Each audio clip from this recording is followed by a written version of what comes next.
Welcome, everyone, people who are joining us. Thank you for making the time to be here. Wow, it's so nice to see everybody who we're seeing a lot of familiar faces that we spoke to earlier this year, me, Holly, Joseph, Marcia. It's just beautiful to see everybody making it. Brings me a lot of joy. Okay, so I didn't think about that little noise in the background that we're going to be hearing. Because everybody's the beginning joining. of it. Yeah, so you can turn it off. Can we turn it off? Yeah, go click on participants, and then it should give you like on the side a couple of buttons, like those three little buttons on the right side, and you could click on mute participants or mute as they enter. No way. Let me see. Hold on. Let me try to do that real quick. Little additional technical assistance. Everybody got their video on too, man. That's right. Everybody's looking good, ready, early in the morning. Okay, just forget it. So, for those who don't know me, my name is Joanna Molina. I'm the manager of advocacy and engagement here at the Alianza. We're gonna give about 5 minutes at 10:05 for everybody to join us, so that we don't have to be hearing the little, noise in the background. So I'll come back and give a proper welcome then. So about 3 more minutes. Thank you, everybody who's joined us so far.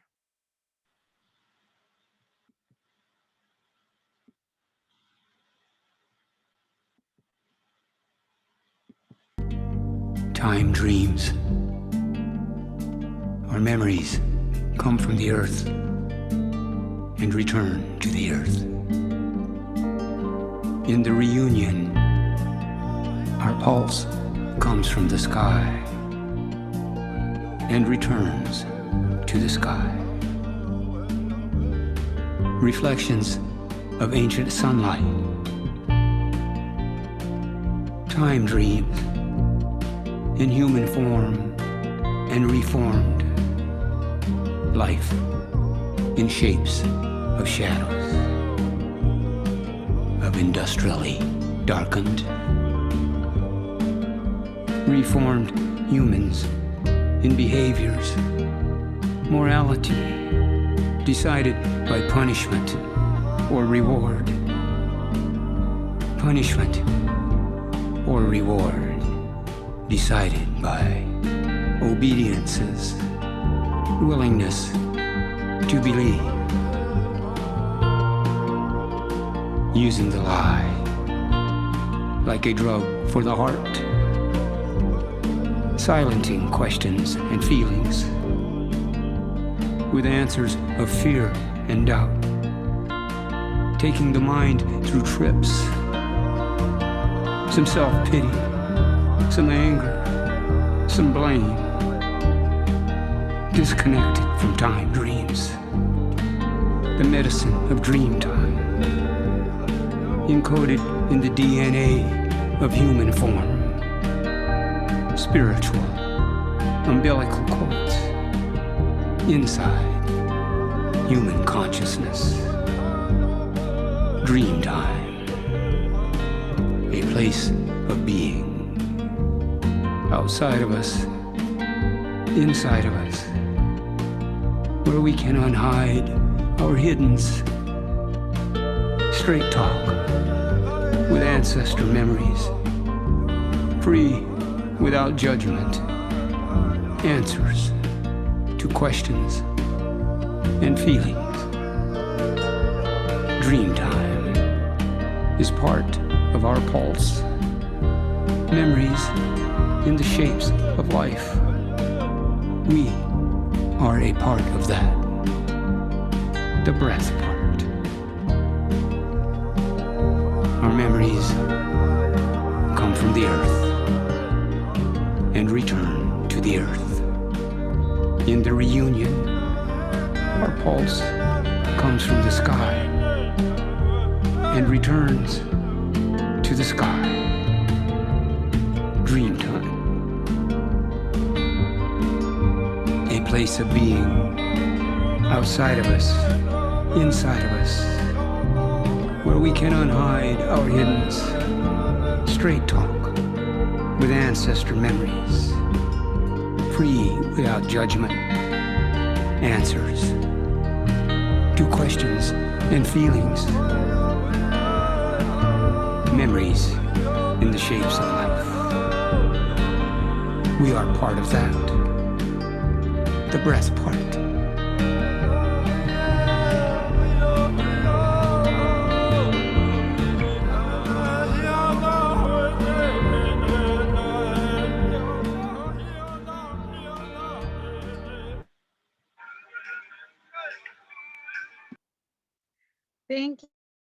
Thank you for that, Linda. Thank you to everyone who has made the time to join us today. Let me just say, my heart is so full right now seeing everybody here. We've contacted about 50 organizations throughout the year, and we have about that or more joining us today. So it's just the beginning of the convening, and my heart is open. So thank you all for being here. Our tradition is to acknowledge our ancestors and the land, which is why we asked our dear colleague, Israel Villa, Deputy Director of California Alliance Youth and Community Justice, son, father, grandfather, husband, beloved movement leader, who will open us up with a land acknowledgement.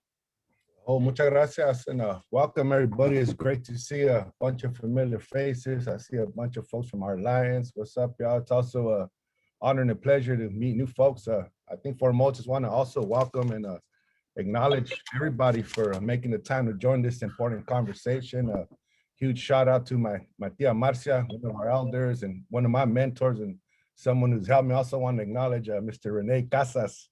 He was my channel when I first started working at Milpa. I reported to Rene and he taught me a lot of things. But anyways, thank you. It's a true honor to to be asked to join this conversation and to start us off in this way.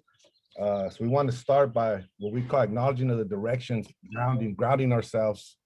It really helps me coming into all of our spaces. I've done a lot of time, ADD, PTSD, all kinds of stuff. So it's hard for me sometimes to shut my lap down and be running all over the place. So this really helps me. And again, it's a true honor. And with y'all's permission, we'll go ahead and get started. If it's cool, get some thumbs up, we're good. Foremost, I want to acknowledge and thank the Creator for all of us, our breath this morning, another day of life. We acknowledge, we appreciate you. We thank you for hearing and answering our prayers. We start by acknowledging the direction of the east is the element of the fire, the direction of the men. So we think about all of the men in our lives, and I ask you to think about all the men in your lives, your pops, your grandpas, brothers, husbands, pareja, so on and so forth. You know, all those men who have helped us in our lives, even those who may have hurt us or let us down for whatever reasons, whatever traumas, whatever they were neglected, right? We ask the Creator to please protect all of the men, all of our strong men in our families, in our communities, especially in this movement where we got, opposing stakeholders coming after some of us leaders, right? So I ask the Creator again to please protect all the men in our lives, all the men in the movement, all those thousands and thousands of men who are incarcerated, who we're trying to free. Help us be good men, help us be strong men, loving men, good dads, good grandfathers, good examples to other men and young men. With that, we say aho, we say ashe. We go to the direction of the west, is the element of the water, that holy water, that sacred water. The direction of our leaders, the mujeres, our women who has always been the backbone of our peoples, who have always been the backbones of the movements, of the revolutions. Unfortunately, not always getting the due acknowledgement, but we want to acknowledge all of y'all, all the mujeres, in the same fashion. All those strong mujeres in our families who have always kept our families together, who have always kept our villages together. We acknowledge, we appreciate each and all of you, all your work, all your sacrifice, your patience in dealing with us knuckleheaded men. We apologize to y'all for any hurt, any hurt that some of us hurt men have caused. We think about, again, all the mujeres in our village, in our communities, in our families, in the movement, all of our strong sister warriors, all those women, unfortunately, also are incarcerated. Any and all women who might be out in our community struggling in any way, addiction, unhealthy relationships, so on and so forth. We appreciate y'all. We love y'all. We ask the Creator to please Please, please, please protect all of our mujeres. Please help them continue to be patient with us as we try to get it together. We appreciate you. We love y'all. We say aho, we say ashe. We go to the direction of the north, the element of the air, our breath, the direction of our elders. So we think about all of our elders. Some of us are still blessed to have grandparents. Some of us elders means our big homies, some of my big homies who are never coming home, you know what I mean? Our parents, our mentors, our maestros, you know, it's too many to name, but, you know, Master Jerry, Robert Castro, our babas, our African elders, so on and so forth. You know, we think about all of y'all. We appreciate all the sacrifice, all those who came before us. I've met some folks since I've been home who've been doing this work almost 30 years, you know, for decades. So we thank y'all. All your sacrifices, we acknowledge your hard work. We know that this work is, man, I'm turning gray fast out here. I think it's part of this work.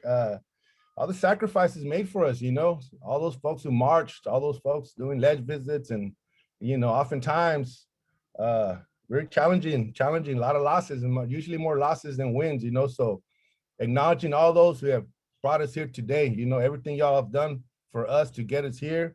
And it's also the direction of our ancestors, those who have passed, right? I know in these times, man, there's been a lot of, in this pandemic, a lot of death, you know, numerous relatives. So we think about all of our ancestors, all those who have passed, all those who came before us. We acknowledge all of y'all. We appreciate y'all. We appreciate the time we had with y'all here. And we know that you're never gonna leave us.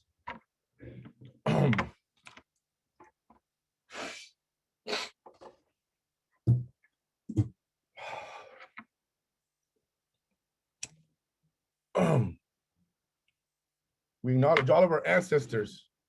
We know that, you know, this medicine, hey, you like how it smells, it brings you to us, you know, and that's what we're doing right now. We're invoking our ancestors. Come and join us. You know, we need all the help we can get. Share your strength, your tenacity, you know. And with that, we say aho, we say ashe. We go to the direction of the south, the element of the earth, the direction of our children, our little ones, our innocent ones, the pure ones, some of the best teachers in the world if we pay attention. We thank the Creator for all of our children, all of our grandchildren, for all of the young folks in our communities, you know, all of our young leaders, I know in these last couple of years, at least here in California, a lot of our young folks are showing up. I'm seeing them giving public comments here and there and really showing up and really helping us lead as it should be. So we think about all the little ones, and it's most importantly, all those who are incarcerated, you know, while we're here today.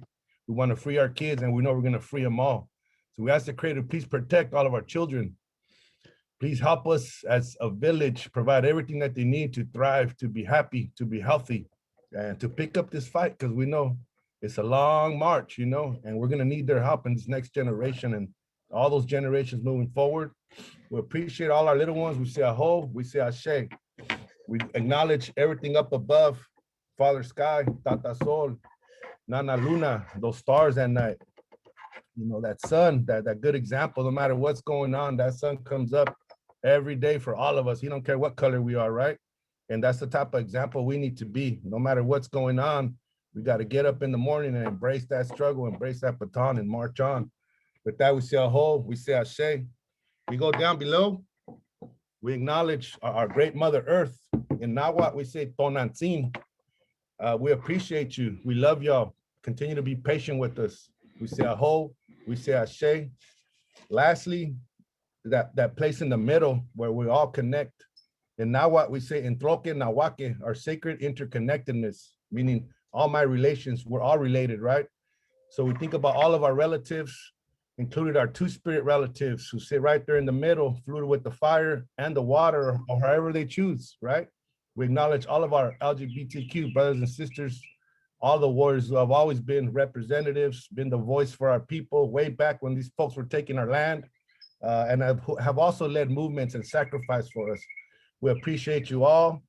And lastly, I got this little medicine. I got some sage that I came back from South Dakota a couple of weeks ago, but I put a little medicine down for each and all of y'all, you know, for anybody that's not feeling well this morning, or anybody that's, you know, stressing off this or that. Folks are sick, folks are lost loved ones, any pain that's out there, any trauma that's out there. I appreciate each and all of y'all.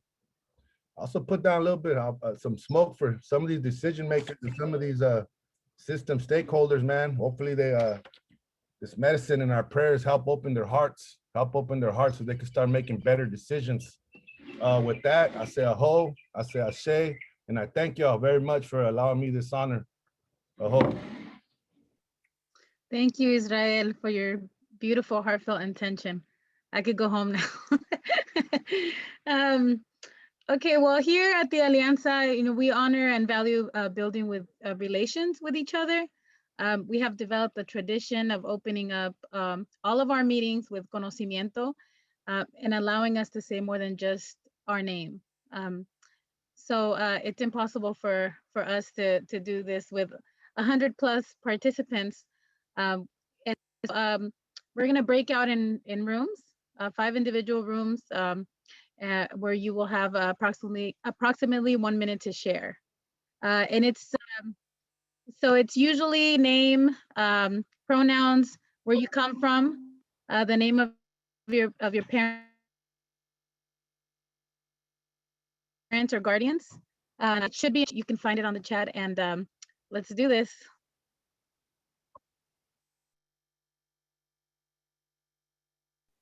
Okay, well, welcome back, everyone. You know, we want to share some logistics. So the link to the agenda will be placed in the chat. Please put yourself on mute, just so we can be respectful and make sure we're hearing the speakers. Have any questions or have technical difficulties, just put them on the chat, and some of our staff members can respond. The agenda was built so we can introduce our work and our purpose and highlight the work of our colleagues as well, our colleagues around the country. So there will be 2 opportunities. Sorry. Hey. So so for now, we would like to move on to our first speaker. We are honored to introduce to you the Vice President of Annie Casey Foundation's Center for Systems Innovation. Her name is Sandra Gasca-Gonzalez, a nationally known leader in child welfare and behavioral health, and is also very knowledgeable of youth justice and a huge advocate of racial and ethnic equity and inclusion. We are fortunate she can join us to offer us opening remarks.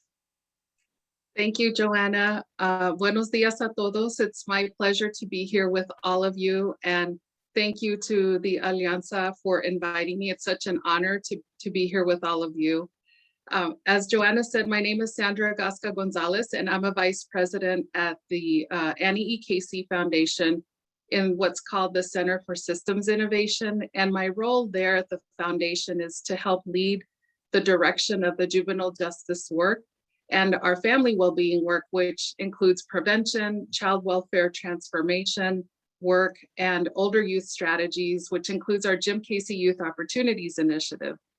And just a little bit about me, my landing here at the foundation did not take a linear path, but as I look in the rearview mirror, I can tell that I am where I am supposed to be, for sure.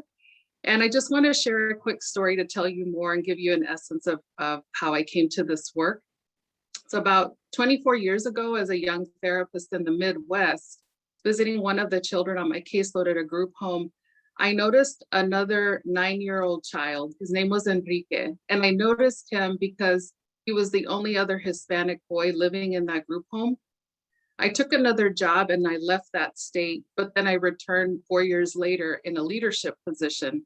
And in that role, part of my job was to visit group homes. And when I was at a different group home, I was approached by Enrique, now 13 years old. And he recognized me before I recognized him. And I was just shocked that 4 years later, little Enrique was still living in a group home.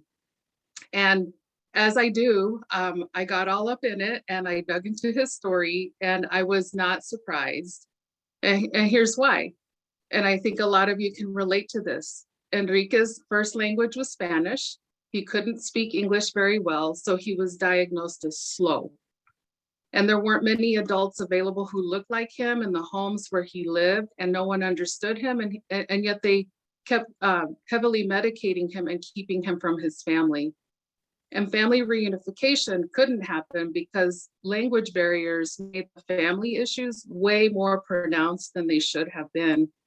And in the end, the plans we tried to make for and with Enrique fell apart. He quickly became homeless. He took things that didn't belong to him, and he ended up incarcerated.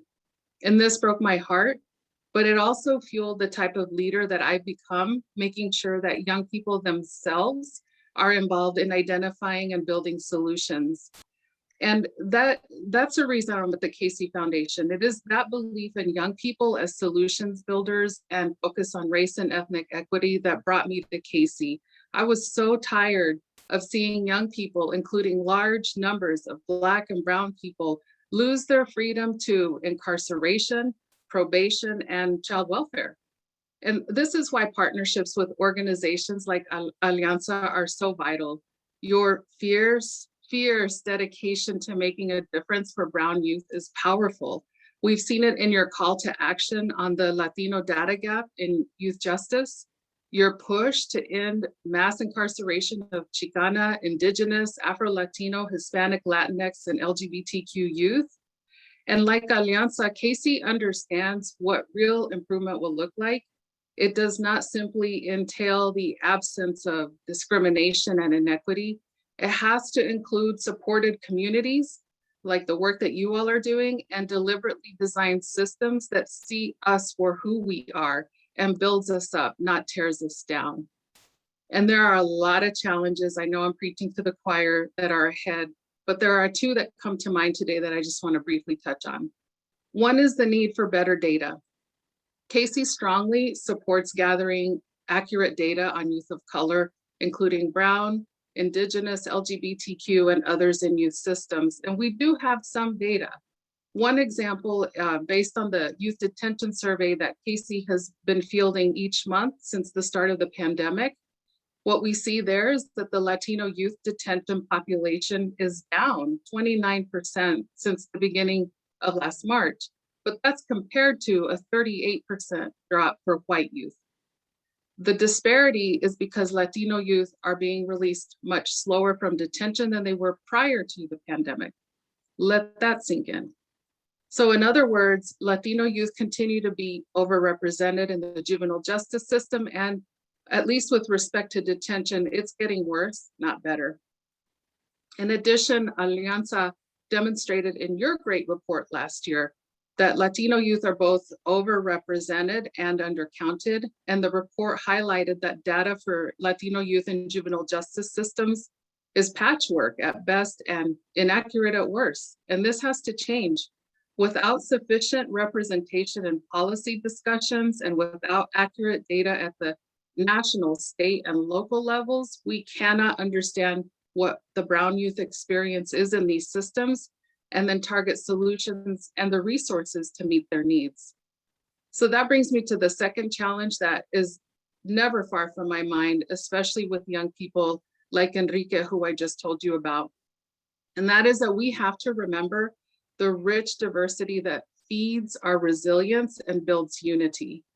We need to see young people for all their realities and identities, for all their shades of brown and culture, and hold all of it.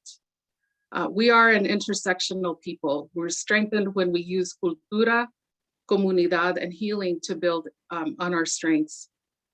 So today I'm very excited. It's a unique moment, and I appreciate that all of you have made the time to listen, to share, and for the action that I know you will continue to take. I'm going to leave you with an inspiring quote from one of my favorite people in the whole wide world, Dolores Huerta, who reminds us that every moment is an organizing opportunity, every person a potential activist, every minute a chance to change the world. So let's go do it. Thank you so much for having me here. Thank you, Sandra, for those opening remarks. Now it is an honor to introduce this woman who I call a chingona and an inspiration to me and a lot of our brown young women. And I'm not just saying that because she's my boss. Marcia Rincon-Gallardo, Executive Director of Alianza for Youth Justice and Principal of Nochtin Equal Justice for All, lead for 25 years, She is daughter, mother, nana, tia, elder, esteemed movement leader, and Chicana activist. Thank you. I'm really happy to be here. Thank you to Sandra. Thank you, Joanna. I'm really honored to be here with all of you here. Cualitlanesi, good morning. As a descendant carrying the bloodline of my ancestors, I'm honored, really honored to be here. I want to thank particularly Sandra, Nate, David from the Annie Casey Foundation for your tireless investment in us over the years, believing in us, and the opportunity to build continued relations with us and to collaborate with you. So now I want to turn to all of you who are here, sitting here with us. I want to acknowledge our movement and directly impacted leaders, our two-spirit and non-binary community, our family members of directly impacted loved ones, to our healers and spirit leaders, our advocates, data gurus, and relatives. We are here honoring generations of ancestral resilience and resistance, a historical legacy often not acknowledged. At this time of reckoning of racial ethnic justice, we want to say their names: the George Floyds, Breonna Taylors, las 360 mujeres de Juárez, los 43 de Ayotzinapa, the thousands of unaccompanied minors and separated families and children at the border, and the Adam Toledos of the past 520 years. We stand for you and against injustice. Our familial heritage gives us the backdrop to highlight Alianza's collective purpose and that of 67 organizations here today, some led by young directly impacted leaders, others who work with youth to defund, downsize, abolish, and end incarceration for Brown youth. In the past 6 months, the Alianza team, Holly, Joseph, Joanna, and others, we have reached out to 50 of your organizations, learning about the diverse and incredible work being done across the country, such as closing state youth prisons, powering up directly impacted young leaders, and demanding a shift of power and resources for our most impacted communities. The Alianza's intent is to build a national space, an alliance utilizing our unity as strength to raise the pace and act on national, state, and local levels, amplifying what we can do together as one, magnifying what you all do, and sharing with each other our innovations. Today, we remember our ancestors' defiance and defense for the teachings to the connectedness to all things. In la quech, you are my other me. Yo te cuido, tú me cuidas. You take care of me, I take care of you. Our interconnectedness is sacred. Intergenerational spaces comes natural, and acting on our collective strength is the fire within, our decolonizing healing. In our Alianza image, you will notice we offer you dahlias, vivid flowers originating from our lands south of the border. They symbolize inner strength, change, creativity, and dignity, values that many of you carry daily with courage. Yet there is a duality in the dahlia. They also carry the symbolism of a few negative connotations, including betrayal, dishonesty, and instability. In our work, as in life, we don't romanticize the movement. We know that there is hurt, rage, grief, stress that comes from historical trauma, from the inhumane nature of cages, from our colonized minds and families, and from playbooks that try and sometimes succeed to divide and conquer us. We ask you to breathe, burn some sage, some cedar, some copal, and state aloud your intentions. The ancestors will hear you. They will hear us. As individuals, our communities, the plants, the animals, the winds, and the spirits are united. And nothing exists without the relationship to the other. That is why any action of one affects the other. If I respect you, I'm respecting myself. And if I attack you, I'm attacking myself. We do not exist as separate entities. We exist from our connectedness and relationship with the community and with everything that surrounds us. Thus, you and I relate by forming a we. Breathe. Burn sage, cedar, sampopal, and state aloud your intentions. The ancestors will hear you. Today, you and I will form a we. We are connected. Thank you. Thank you, Marcia, and for all the years of and the work you've invested in fighting for our youth. So our ancestors taught us to carry flor y canto in our hearts. Flor y canto presents music, poetry, art as part of everyday existence. There's nothing better than one of our own sharing their heartfelt poetry to frame what we are here to experience next. So we have WillFlo. He's a community engagement coordinator and founder of the South Central Arts, writer from South Central LA with deep-seated roots from El Salvador. WillFlo is passionate about writing and believes in the power of words.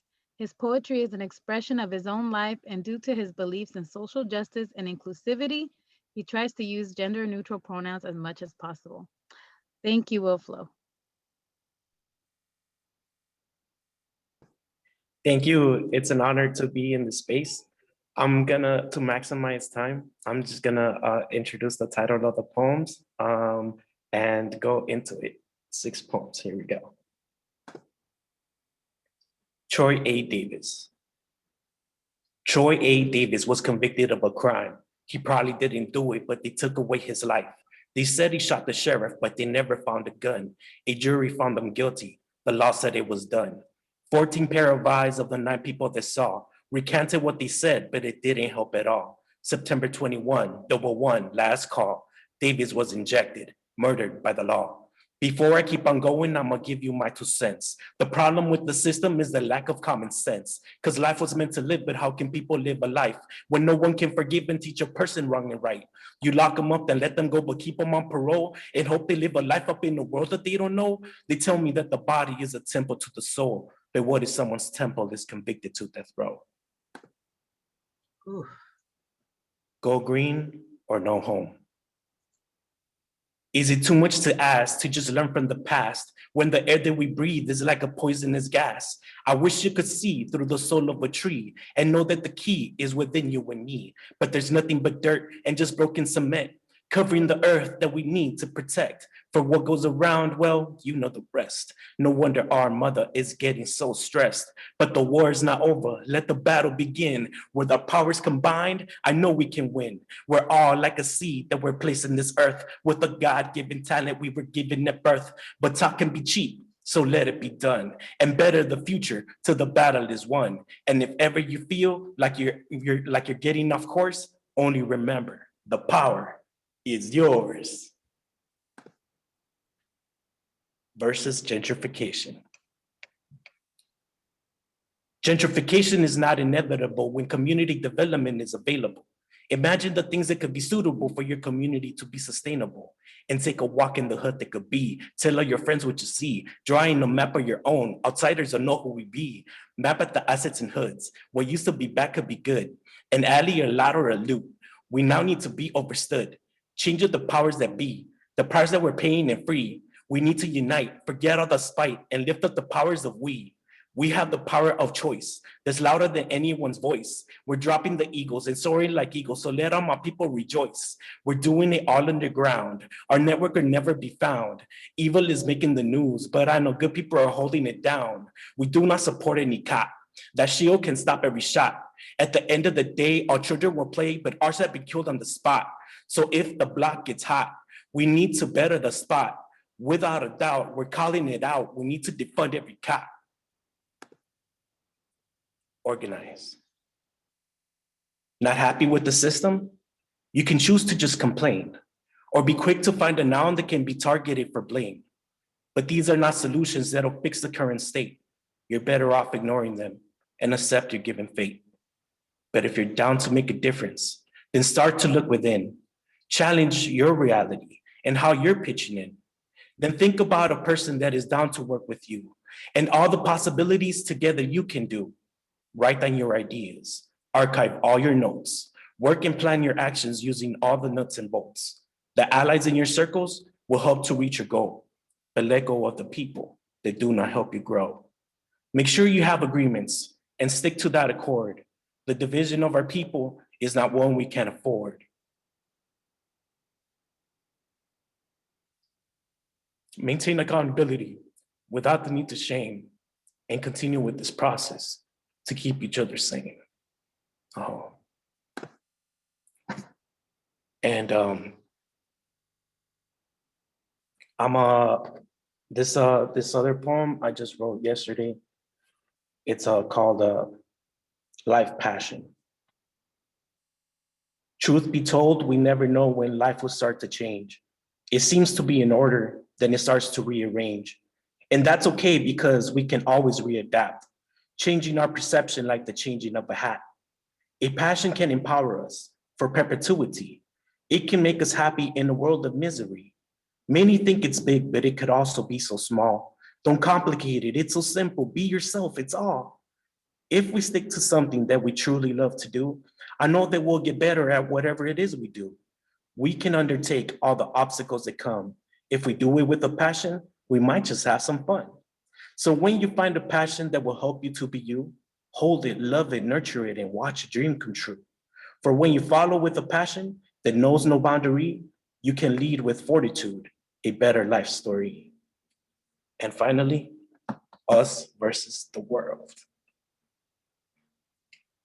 In the face of diversity, we will show integrity and devote our powers to fight disparity. We won't give up, we'll follow through and show the world what we can do. And no matter what fears we face, we'll step up to the line and we'll show our face. And with all the powers that we possess, we will show no remorse and will gain no stress because we're unbeatable, inconceivable, courageous intellectuals that are unbelievable. And for those who said that we couldn't do it, for those who said that it couldn't be done, look at us now, we stand as a unit. Look at us now, we stand as one. Thank you, WillFlo. Wow, wow. You're spitting fire. I saw fire. That was good. Thank you, thank you. And here to present more about the Alianza and from a historical perspective is one of the original founders of the Alianza, Dr. Francisco Villarruel, also known as Chico, professor at Michigan State University. He's not the usual academic scholar. He embodies community spirit and is committed to participatory action research that facilitates space for the community to learn the skills of examining its own reality. He is the co-writer of the iconic first national report ever of brown youth in the juvenile justice system called ¿Dónde está la justicia? Welcome, Francisco. Thank you, and I appreciate being here and the opportunity to provide some context for this work and for our gathering. And I will say that in many respects, when Marcia was introduced, the introduction talked about her and her leadership and her passion and her commitment.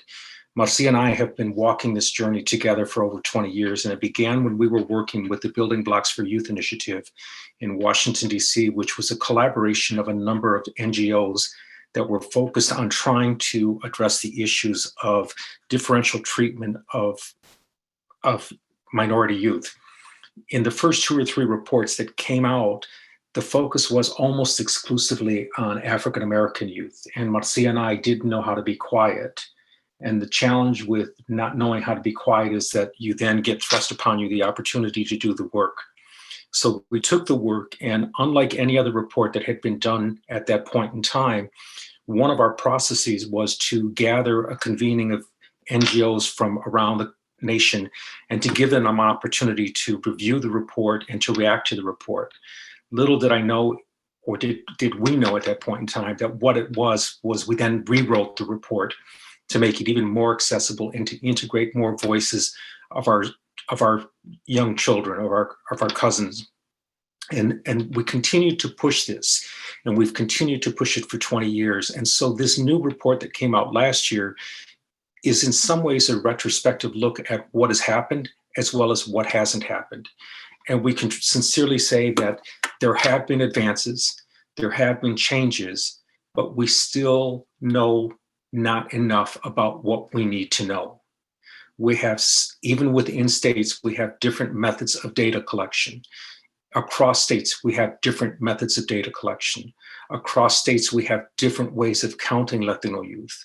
The Black and brown paradox is not a binary paradox, and it's something that we have to take advocacy for and continue to marshal forward if we really want to create a system that can be culturally responsive to the needs of our nephews and our nieces, of our communities.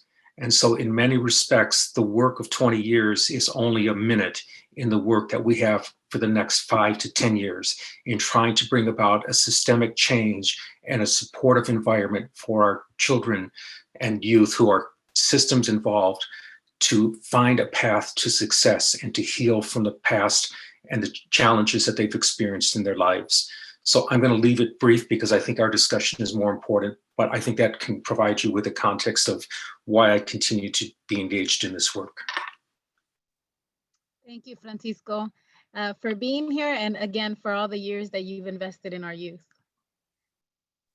Now to present a deeper yet short visual of the national report, we would like to share with you our video.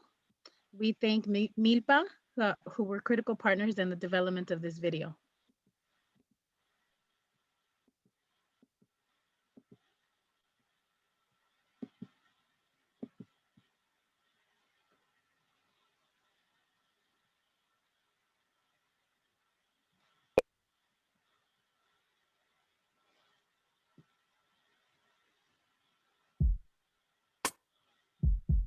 As it is our custom, we want to start by honoring our ancestors, the indigenous people of this land. For generations, the Latinx people have suffered cultural erasure, oppression, and systemic racism. The description of Latinx people include indigenous, Chicanos, Chicanas, LGBTQ, Mexicanos, Afro-Latinos, boys and girls, and all our relatives across the Caribbean and Central and South America. We have been living in segregated neighborhoods divided by class and income. Our youth have been disproportionately targeted by police and funneled into the school to prison pipeline. We are punished and pushed out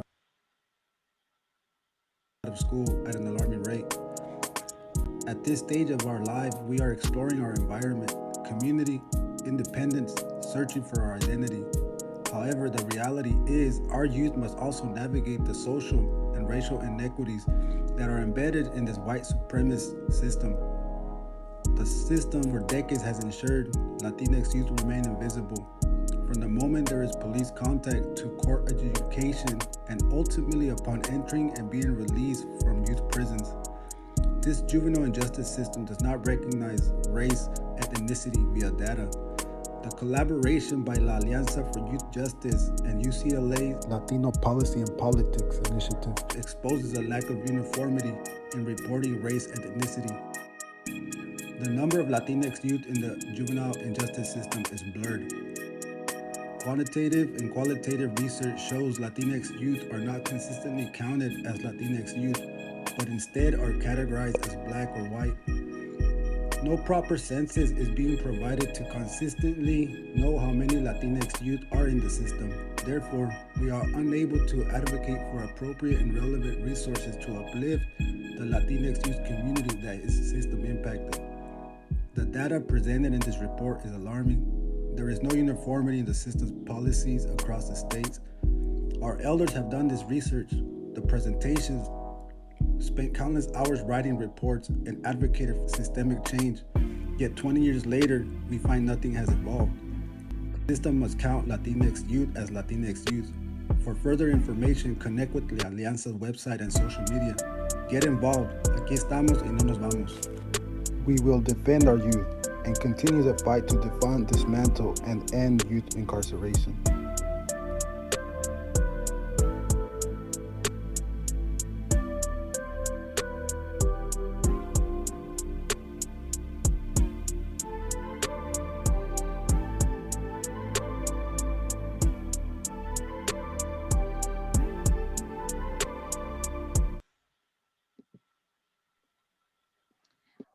we do have some time to answer questions about the Latinx Data Gap Report video.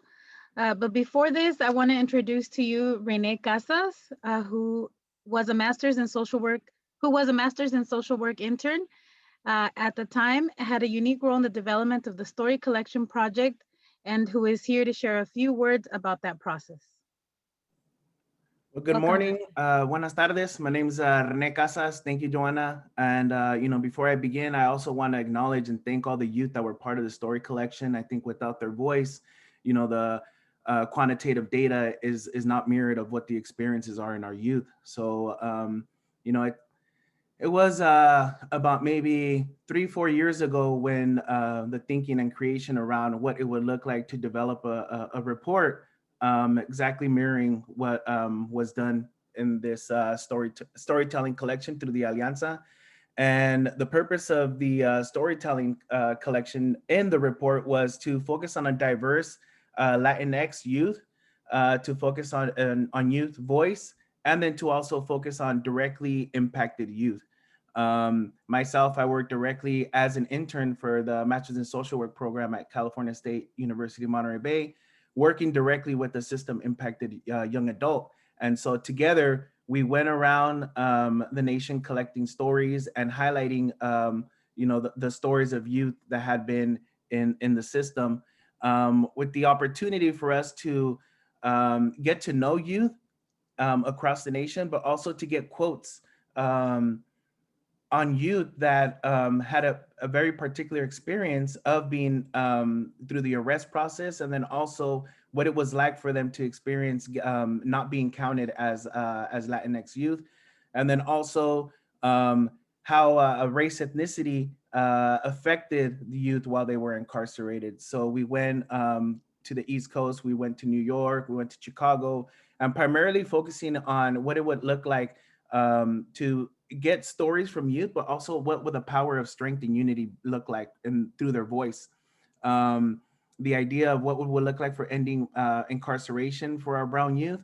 And also, it's customary for the university to go into our communities not being exactly from our community. So having the opportunity to travel with the system impacted youth, to also interview other youth that have been system impacted, was something beautiful. And under the guidance of Marcia, Francisco Villarruel, and then Patricia Foxen, we were guided and led on what it would be like to get stories and do the qualitative story collection coming from the community, from folks that look like them, by them. So I really want to thank Marcia and the folks at the Alianza for the opportunity to, be part of this storytelling collection. Gracias, Joanna. Thank you, Rene. So like I said, on my end, here at the Alianza for Youth Justice, I'm the manager of advocacy and engagement, and my passion comes from being formerly incarcerated. I want to speak on the importance of our voices, formerly incarcerated young adults, the importance of our voices in this movement. Our voices are crucial to this movement. Nothing about us without us. For years, we have been told a lie that we don't deserve a seat at these tables, these decision-making tables. The youth and justice system has lied to us about us only belonging inside these jails. They are afraid of us. And being at these tables, having a seat at these tables is not enough. We need to teach our youngsters the right tools so that we can read the data properly and ask the strategic questions that need to be asked of the system, right? Hold the system accountable. Like, we need to be taught these tools. My experience being formerly incarcerated and all, it's like, we don't just have to learn how to live normal, I guess, quote unquote normal, right? Like live instead of thrive instead of surviving. We don't just have to learn that piece of it. We have to be taught how to read the data, right? These systems players, they'll pass these policies and they'll say, yeah, we do have a formerly incarcerated individual at this table. But they'll do it strategically, right? So in a way that we don't know how to stand up for ourselves. You know, we don't know, we haven't found our voice, right? So, you know, and that's why we need, you know, people like Marcia, Francisco, all of you guys who have joined us on this call, to teach our young leaders how to do these things, right? How to speak up, how to be in our power, right? Use this. I've been, you know, I'm formerly system impacted as an empowerment and not as a shame, the way that society wants us to perceive ourselves. So that's what I have to say on that piece. Let's see. Sorry about that. So now we're gonna go over to, in speaking about our brown youth in the youth justice system, there's no way that we can have a conversation without talking about two-spirited youth. We have asked our colleagues at SEDES Policy Institute to center the issue of two-spirited youth and address SOGIE data collection as a critical root of this work. Carolyn Reyes, a policy director of SEDES, is gonna share with us a little bit about the two-spirited youth and the SOGIE data.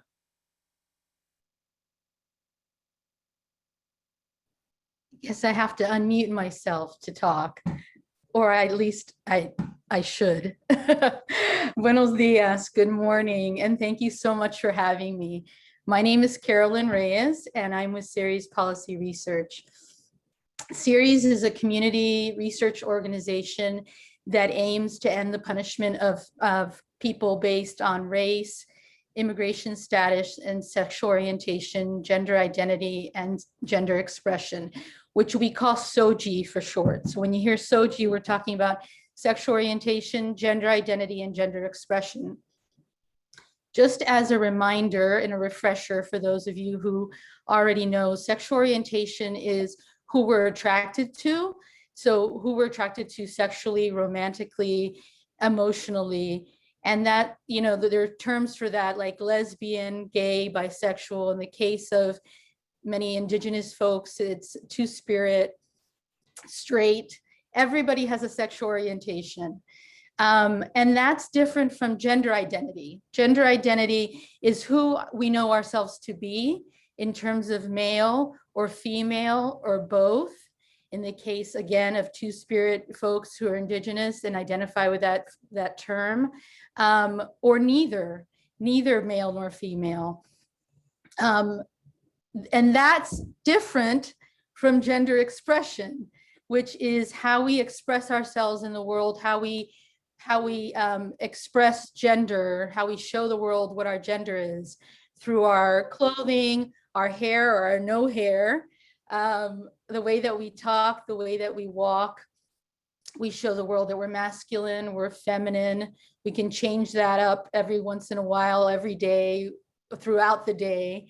And we can be neither of those things or both of those things. I have been at Ceres now for 7 months, which is a really short period of time, but really long in terms of COVID time. And I've been doing work for the past 16 years related to LGBTQ youth in the justice system and the child welfare system.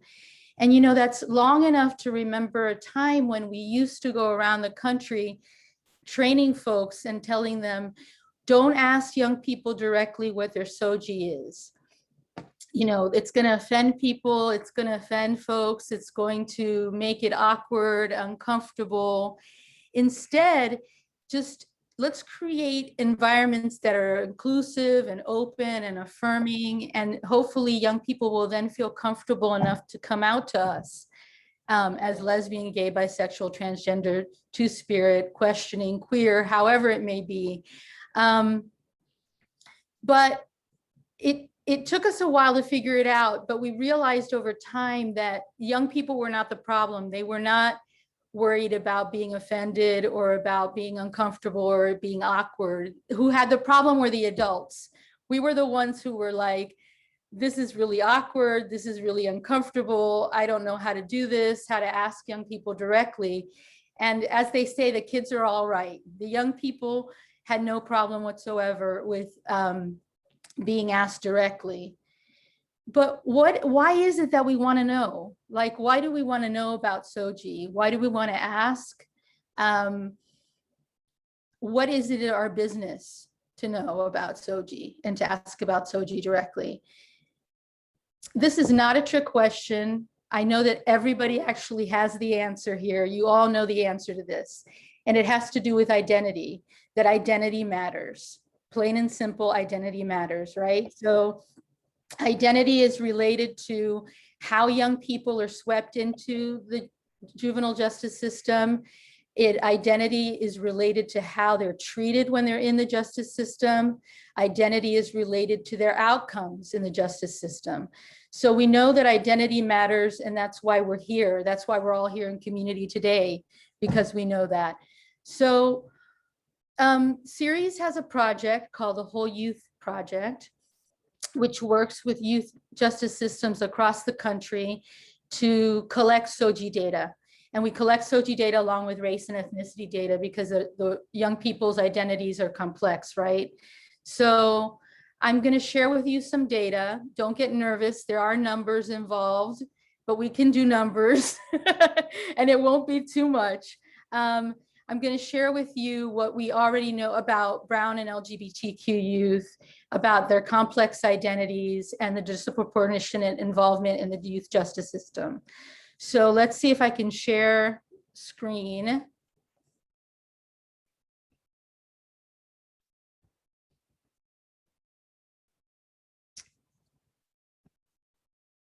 Is it working? Yes. Yes. Okay. And people see that Youth, Race, Ethnicity, California, 2017. Okay. So this is from a survey that was done by Ceres with young people in every single detention hall in California in 2017. The young people were able to circle all of their identities. And if there wasn't an identity on there, they could write it in. So you can see here that Latinx, the total were 2,383. And of those, 117 were also Black, identified as Black. And Native American, the total was 316, and a whopping 98 also identified as Black. So we see here that identity, the race and ethnicity, there's an overlap here, and it shows somewhat of the complexity when we're talking about race and ethnicity for Latinx youth and Native American youth. I'm gonna skip to, oops, it's not letting me move. Okay, we have data from New York. Now, how this was gathered was different. This is from probation data. So they had as an option only for race, Native American, Black or white, and they could choose whether they were Hispanic or not Hispanic. So you'll see that there were 31, this is in the state of New York, 31 Native American youth, and all of them were not Hispanic. Black youth, there were 497 not Hispanic and 35 that were Hispanic. White youth, 284 youth, and excuse me, that were not Hispanic, and 62 that were Hispanic, and then 29 youth that did not state their race, who were Hispanic. So 126 Hispanic youth in total and 31 Native American youth. So what, 157 brown youth in New York City, New York State. Again, showing you the overlap of ethnicity and race and the complexities there. So we have race and ethnicity, but then on top of that, we put sexual orientation, gender identity, and gender expression. And let me show you some figures for that. In California, okay, so this is SOGIE data for California Latinx male assigned at birth youth. So this is when a baby is born and people say, it's a boy. They're assigned a gender, a sex at birth. And in this case, they're assigned male at birth. So the straight young people who are also gender nonconforming, that's what GNC means, which means that your gender is not conforming to stereotypical expectations in society. Gender nonconforming and transgender folks are folks who were assigned, in this case, male at birth, but identify as a different gender, so they may identify as female. So straight young people, Latinx young people who were gender nonconforming or transgender were 8%. Lesbian, gay, bisexual, questioning, and gender conforming young people were 1.6%. Lesbian, gay, bisexual, questioning, and gender non-conforming and transgender were 1.8%.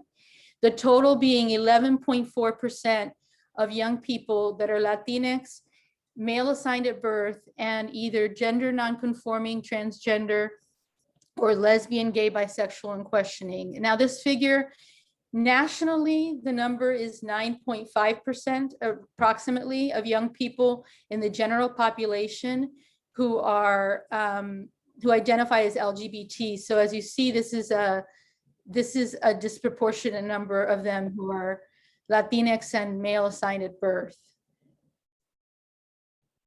And then for the female assigned at birth, this is where, again, you have a baby that's assigned female at birth.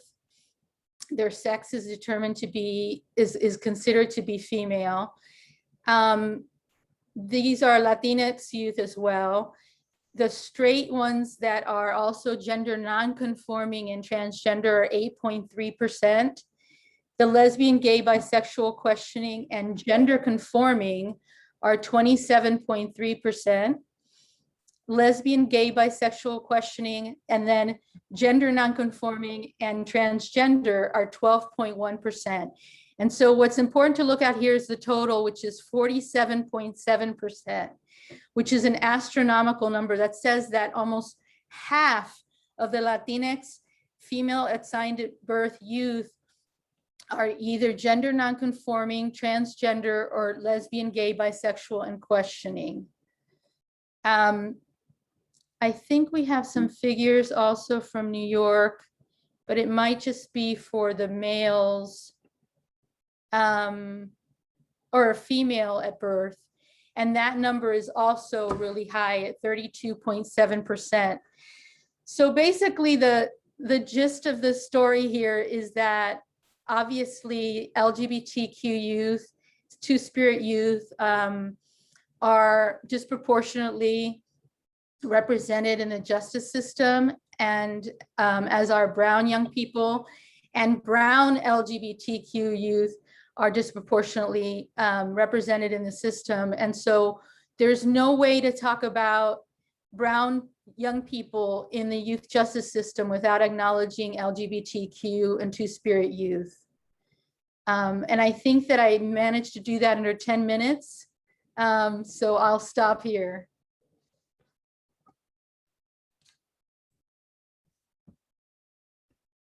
Thank you, Carolyn.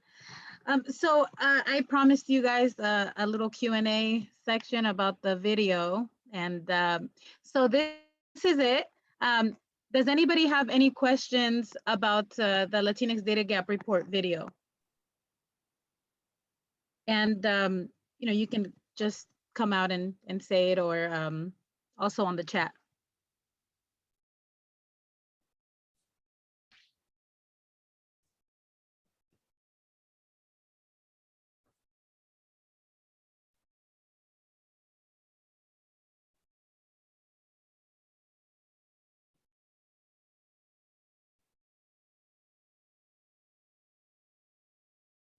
I have a question.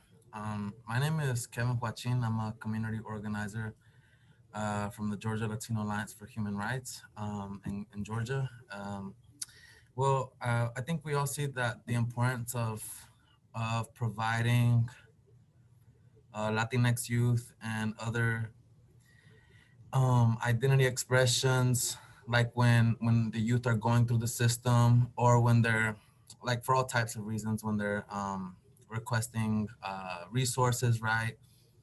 So that we can work with the data and see what our community needs the best, right? It's really hard to interpret where our gente lies in the black and white spectrum, right? What is being done, or what to change that, so that when youth go through the system can identify which youth are Latinx, so that, like, nonprofit organizations don't have to. So remind me your name again. Joaquin. Joaquin. Okay, I just wanted to make sure I was reading it right. So Joaquin, Marcia, I don't know if you want to jump in, but actually nothing's being done. This is what we're doing, right? This is the issue, that our Latinx youth are being counted as whites, sometimes African-American, right? Or others. We're not counted in these systems. We're invisible. We have no opportunity to self-identify. Really, we're just kind of stereotyped by the skin of our, by the color of our skin, and wherever we fall. I don't know, Marcia, do you want to say a little bit about that? Can you repeat the question? Because I was trying to take care of a technical issue. Yeah, so sorry. That's okay. But I had asked that, I think that we all see the importance of providing a variety of identity options when youth and our gente are going through the system, when they're, and not just like the criminal system, right? Right, any system. Any system, right? When they're applying for resources, so that us working in nonprofits or organizing, we can know how to cater to the needs of our gente, right? Exactly. And my question was that if, like, anyone had any experience of addressing these issues at county level, state levels, or anything like that, at any form of institution or place that requires that data, but does not know how to provide that variety of that we come in, that our gente comes in. Right. Thank you. That's a very important question. I think different attempts have been tried at different times, but because it's not standardized, then what happens is that, which is what we found in our national report, is that one place might get it a little bit better, but then the next, let's say it's county. Here in Santa Clara County, we have a huge amount of, brown youth sitting in the system. And they may have gotten it right for all youth, but then when we wanted to know about just girls, they weren't separating out the girls by race and ethnicity. And so it wasn't uniform across the board. And then if you go to another county, whether it's San Mateo, San Francisco, or any other county, they'll count completely different.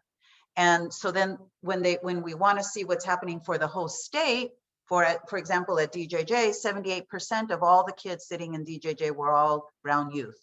But very few people talk about it that way. We talk about all youth, which is good, all youth of color. But then when because exactly what you said, which is we need not only, it's kind of like the census. If you don't see us, if you don't count us, not only do we not get the resources specifically for us, nor do we have people that look like us, all of us sitting at policy discussion tables. And so, but you all sitting at a table talking about how we need to identify. Let me tell you that when you guys all registered, I loved it. There's like about, I want to say something like 20 to 30 different identifications, whether we're raza because we're Chicano, Mexicano, Honduran, Salvadoreño, from the Caribbean, Haitian, Dominican, mixed, right? And we choose to identify ourselves in so many different ways, not just Latinx, not Hispanic. Some people do use those terms, but we identify. And so how do we capture that? And I think there's going to be a need for some of us to sit and really wrestle with that. How do we want to count ourselves? And that it be standardized, not only in a county, across counties in a whole state, and then across the United States. So I hope that answers your question. It's so critical. We have to come up with the way, those of us sitting here. Thank you. Thank you, Marcia. If I can add to that, Joaquin, in a lot of the interviews that we did with the youth, their responses to that question of identifying themselves, a lot of the youth had identified that they were not even asked that question, that was already filled out for them. So, you know, just to let you know, it's like how the system is already working to not even ask our youth of how they identify themselves. So right there, I noticed that there's a question. Thank you, Rene, for that. There was another question by Erika Rivera. What sources contributed to this data? The data that we collected in our report was basically government data, right? So at the state level, and what we know is that if you're not collecting it, because here in Califas, there's 57 counties. Well, if each county is counting us separately, there's not an accurate count that then goes to the state level, that then the state level report can say, this is how many, you know, brown youth are sitting at the whole state level that sit in, you know, a facility, or that are going through probation, et cetera. So government data is not accurate, no matter how official it may sound. It's not accurate. Nowhere in this country, there's not one single state that is getting it close to accurately counting us. 20 years, gente, 20 years we've been saying this. It's time for us to act on it. So I hope that we responded to at least a couple of the questions. Thank you, Marcia. I do want to call on Red. He's had his hand up for a little, so. Okay. Go ahead, Red. Hey, what's good, y'all? Yeah, I had a question, specifically, in advocating for like LGBTQ youth. Like, what do y'all know any like resources that like we could advocate for, like being in these spaces of like whether we want to push for like diversion programs or just like programs in the juvenile hall. I mean, you know, I know we don't want we don't want the juvenile hall to exist, but you know, unfortunately, when they get in there, they're either taken as like, they could be mistaken as their wrong gender, and then like have to go through a lot of state violence. Also, that reminds me to just kind of like push out there Ashley Diamond. If y'all heard of her, she's been going through incarceration. You could probably like you actually, yeah, there's ashleydiamond.com. You can just like look that up and then hear her story. They're doing like a week of action this week. But yeah, there you go. Thank you, Red. So what I understand is there are probably a couple of places around the country that are specifically directing. So here in California, we know from the wonderful data collection of series, as well as Angela, our dear colleague Angela Irvine, that of all girls or girl affirming or identifying young people sitting in detention, 50% are gender expansive. That's here in Califas. In the rest of the country, it's 40%. So we absolutely have to be able to address these issues in detention facilities and probation departments all over the country. Here in Santa Clara County, which is just one location, we know that there's potentially others, and I think our colleagues at Series might be able to identify this, is we know that there's a focus. There's the Santa Clara County Office of LGBTQ. They're very involved. They're developing LGBTQ specific kinds of issues, listening to formerly system impacted LGBTQ young people. And that's where it's at, right? We can't, it's like you all said it to us. You all have been saying it to us over and over again. It has to be, if you're talking about us, we have to be at the table.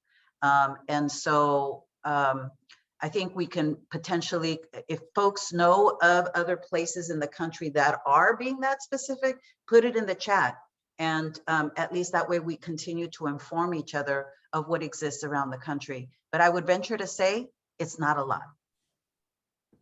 I think Dennis Fibo had a question. And outside of that, maybe Jessica, Joanna, we might have to move on, but I don't know, Dennis, if you had a question. Yeah, no, it was just, I've been seeing these same issues here in regards to counting COVID death.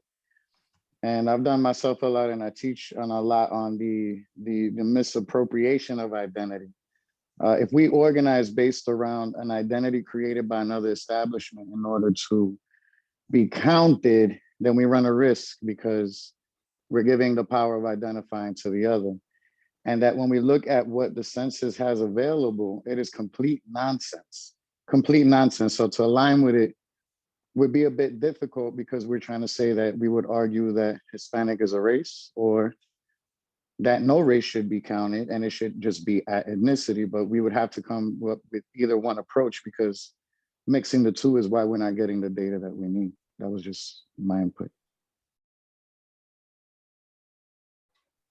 Thank you, Dennis. Passing it on back to Joanna. Thank you. Thank you, everybody who took the time to ask some clarifying questions. So now we have asked the hugely committed, championed, and also original founder, Jessica Sandoval, to ground us into looking into the future work of the Alianza. Jessica Sandoval was one of the founders of the Campaign for Youth Justice, where she led the work to end the transfer of youth to the adult system, and is currently the leader of the Campaign to End Solitary Confinement. Welcome, Jessica. Thank you, Joanna, and it's really great to be here with you all today. Good morning and good afternoon, depending on where you're joining us from. It's really a pleasure for us to be hosting this conversation today. We've been putting up smoke for this for a long time, and it looks like things are coming our way. So it's really gives me so much pleasure to see all your faces and showing up today and really co-building with us as we move forward. I want to talk a little bit about our work and what we see for our future. We've become, more than frustrated with the black and white binary and what it has meant for us. It's led to erasure and invisibility. And if we're not seen and we have very little representation in the policy spaces, it also means we don't get counted or included. It's also more difficult to advocate against our system over representation when we don't have a full picture. We need to be counted, and young people need to be centered in this work. It also means that generational organizing will also need to be included to realize our collective goals to serve our community and not be in cages. As we mentioned before, in La Quech symbolizes healing and connectedness. In all the work we do, as we move forward, there is and will be a central focus on our individual, collective, and community healing as well as building our connectedness. And we believe it can continue with you all. You all showing up today helps us to continue to expand and scale how we do this work all over the country. One of our organizational objectives for the future is to impact changes to policy and practice to end the use of incarceration and ensure that our youth who are in the system receive the customized support and resources they need to permanently exit the system and thrive. As part of realizing this goal, we look to build a national campaign advocating for the administration to appropriate $2 million to commit counting brown youth as brown youth. We hope to pilot this to be used in 2 local sites with the goal of building out into states and eventually replicating across the country. It is long overdue. The data must be reflective of our community and our diaspora. In the last 20 years, there had not been a concerted effort to build unity on behalf of brown youth. And here we are today to co-build with you. This is how we will build. We need a broad alliance of diverse leaders like yourselves to really help us look at the ending of incarceration of our young people. The question and the call to action today is, are you in? we want you to reach out to us. We want you to call on us. We want you to be in community with us. If you need to, if you want to contact us directly to see how you think that your organization or you as an individual can be in community with us, I ask you to reach out to Marcia, who's leading our effort, and appreciate you all being here with us today as we see our movement continue to build, and we hope to build with you as well. Back to you, Joanna. Thank you, Jessica, for touching up on some of our goals to further this work geared towards abolishment. So we want to thank everyone for being in community with us, and we will now go on to a 10-minute break. So enjoy, and I'll see you in 10 minutes.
Un sueño blanco inunda sueños de opio. Una madrona premisa de la inmundicia. Está la bota de atasco sin pitoniza, que sintoniza el abuso del pueblo quieto. Sueña por frío leyendo los Capuletos, gentrificando la pena en el Mississippi. Jugando tenis, su abuela vivió en un tipi. Pide jardines cortados con figurines. Pide salvar los delfines entre Martínez. Fiebre de selva, retiros de nueva era. ¿Cuántos enlistas robándose la escalera? Se ven de afuera, son dueños de esta pecera. Son los matices, el circo de la blancura. Son los titanes, los ares de esta basura. Es la utopía de los jefes de la tribuna. Open up your eyes, contemplate the future. Let's talk about solutions. Imagine we could rise above this. Open up your eyes, contemplate the future. Let's talk about solutions. Imagine we could rise above this. Open up your eyes, contemplate the future. Let's talk about solution. Imagine we could rise above this.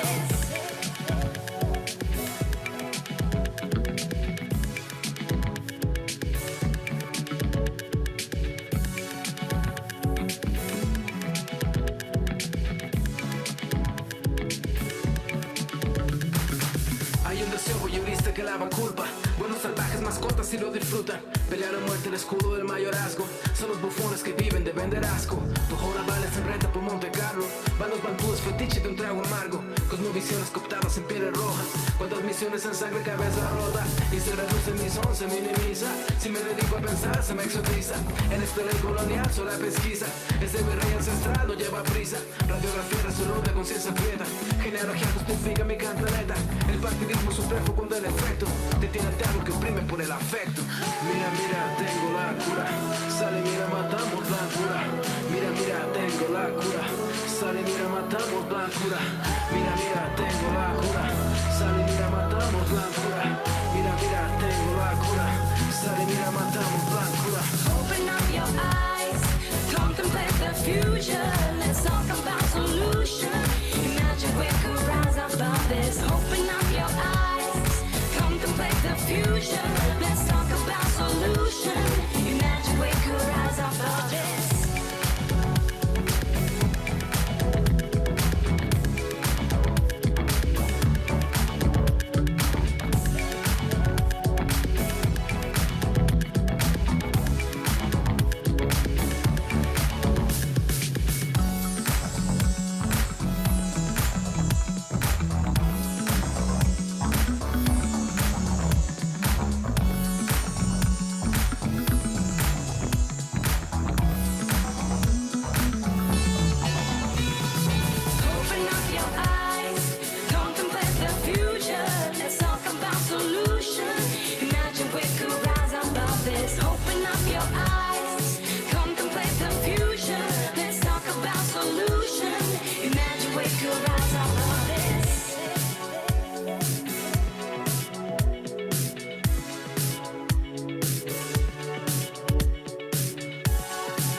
Ahí viene el hombre gris, ya puesto que pa' pedir. Voy a mí, ¿qué me va a decir? Dime muchacho, ¿qué hay para mí? Ahí viene el hombre gris, ya puesto que pa' pedir. Voy a mí, ¿qué me va a decir? Dime muchacho, ¿qué hay para mí? En su uniforme tú puedes ver lo malo que puede ser y el miedo que provoca en vez de proteger. Me causa estrés, no lo puedo ver. Mejor cojo la otra acera para no chocar con él. Me pide la cédula, se la doy. Me pide la licencia, se la doy. Me pide el seguro, se lo doy. Pero como quiera, preso voy. Ahí viene el hombre gris, ya puesto que pa' pedir. Voy a mí, ¿qué me va a decir? Dime muchacho, ¿qué hay para mí? Ahí viene el hombre gris, ya puesto que pa' pedir. Voy a mí, ¿qué me va a decir? Dime muchacho, ¿qué hay para mí? Bombo, bombo, bombo, bombo, bombo, bombo, bombo, woyo. Bombo, bombo, bombo, bombo, bombo, bombo, bombo, woyo. Ahí viene el hombre gris, ya puesto que pa' pedir. Voy a mí, ¿qué me va a decir? Dime muchacho, ¿qué hay para mí? Ahí viene el hombre gris, ya puesto que pa' pedir. Voy a mí, ¿qué me va a decir? Dime muchacho, ¿qué hay para mí? Me pide la cédula, se la doy. Me pide la licencia, se la doy. Me pide el seguro, se lo doy. Pero como quiera, preso voy. Bombo, bombo, bombo, bombo, bombo, bombo, bombo, woyo. Bombo, bombo, bombo, bombo, bombo, bombo, bombo, woyo.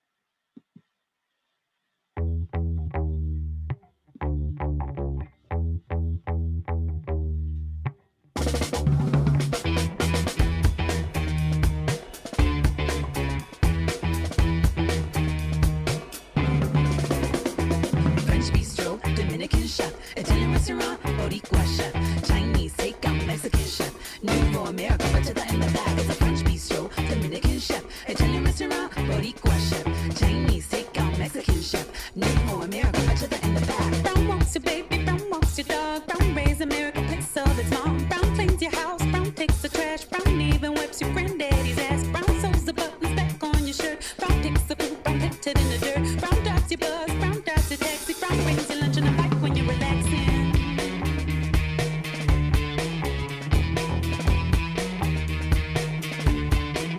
I want it all now, want it all now. We build the ghettos and we tear them down. Brown lace bricks, brown builds your wall, brown tears them down and builds them again. Brown breaks his back, brown takes the flag, brown gets cut 'cause his papers are whack. Brown sits down, brown does brown, brown's up in a hospital gown. Brown has not, brown gets shot, brown got what he deserved 'cause he fought. I want it all now, want it all now. We sail the boat that's gonna take you to town. We build the ghettos and we tear them down. French bistro, Dominican chef, Italian restaurant, Boricua chef, Chinese takeout, Mexican chef, new for America, but to the in the back is a French bistro, Dominican chef, Italian restaurant, Boricua chef, Chinese takeout, Mexican chef, new for America, but to the in the back. It's a party across America, bachata in the back. It's a party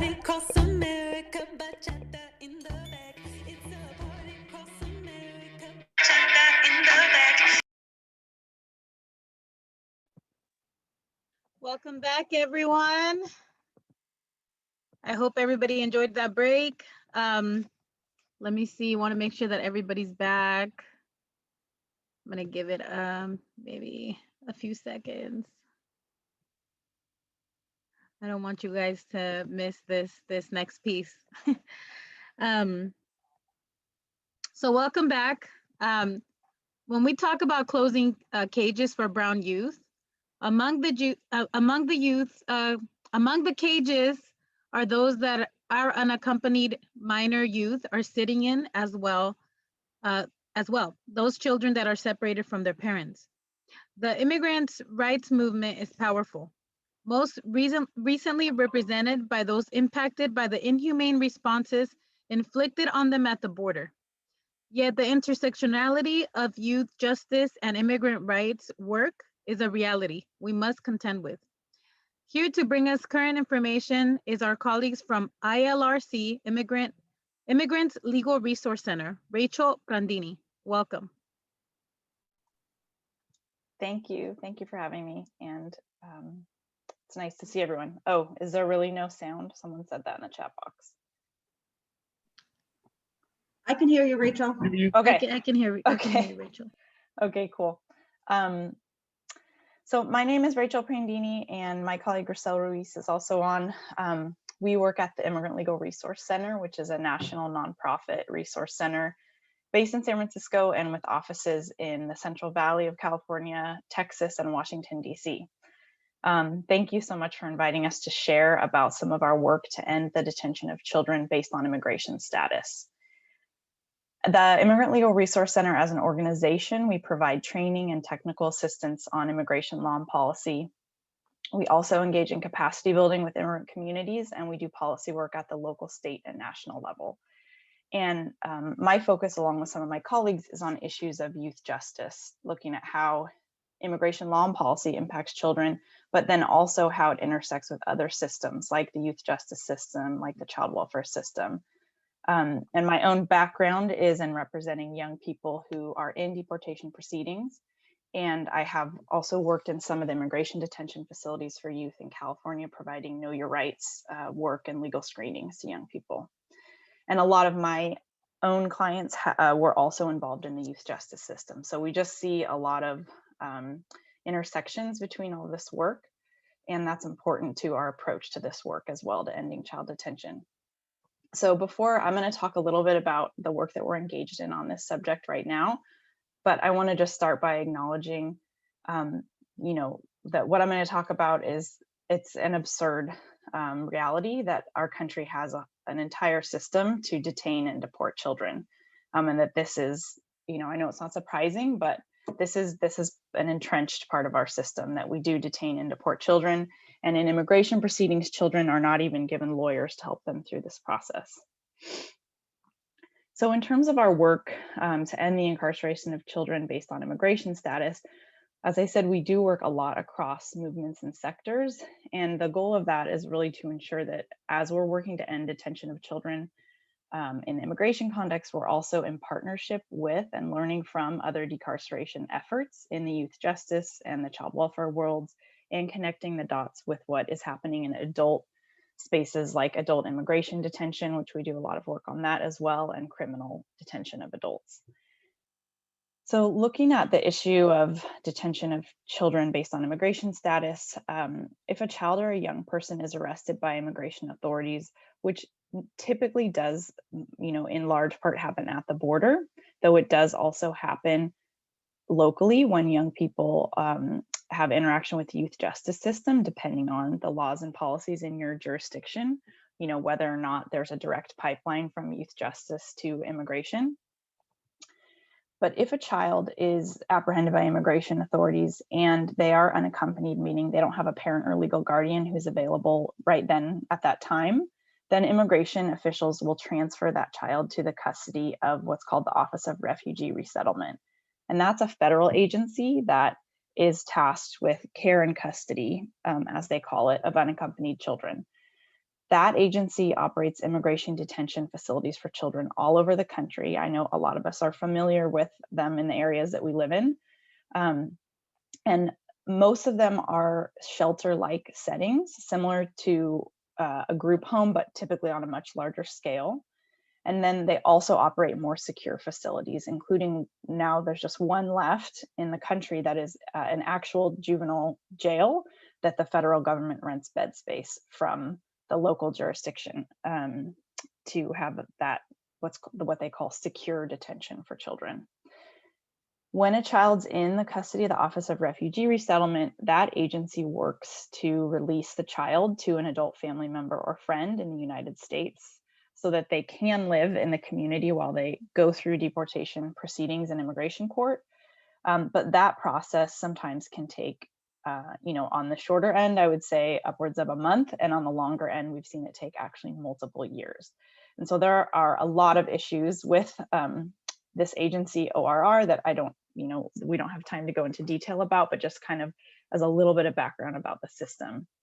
And then right now, as I'm sure everyone's aware, just from seeing the headlines in the news and maybe seeing the impacts in the community that you live in, there are very high numbers of unaccompanied children arriving at the border. And it's important to understand that this is not a new or unexpected phenomenon. So you'll see, in the news, a lot of times people are referring to this as a crisis.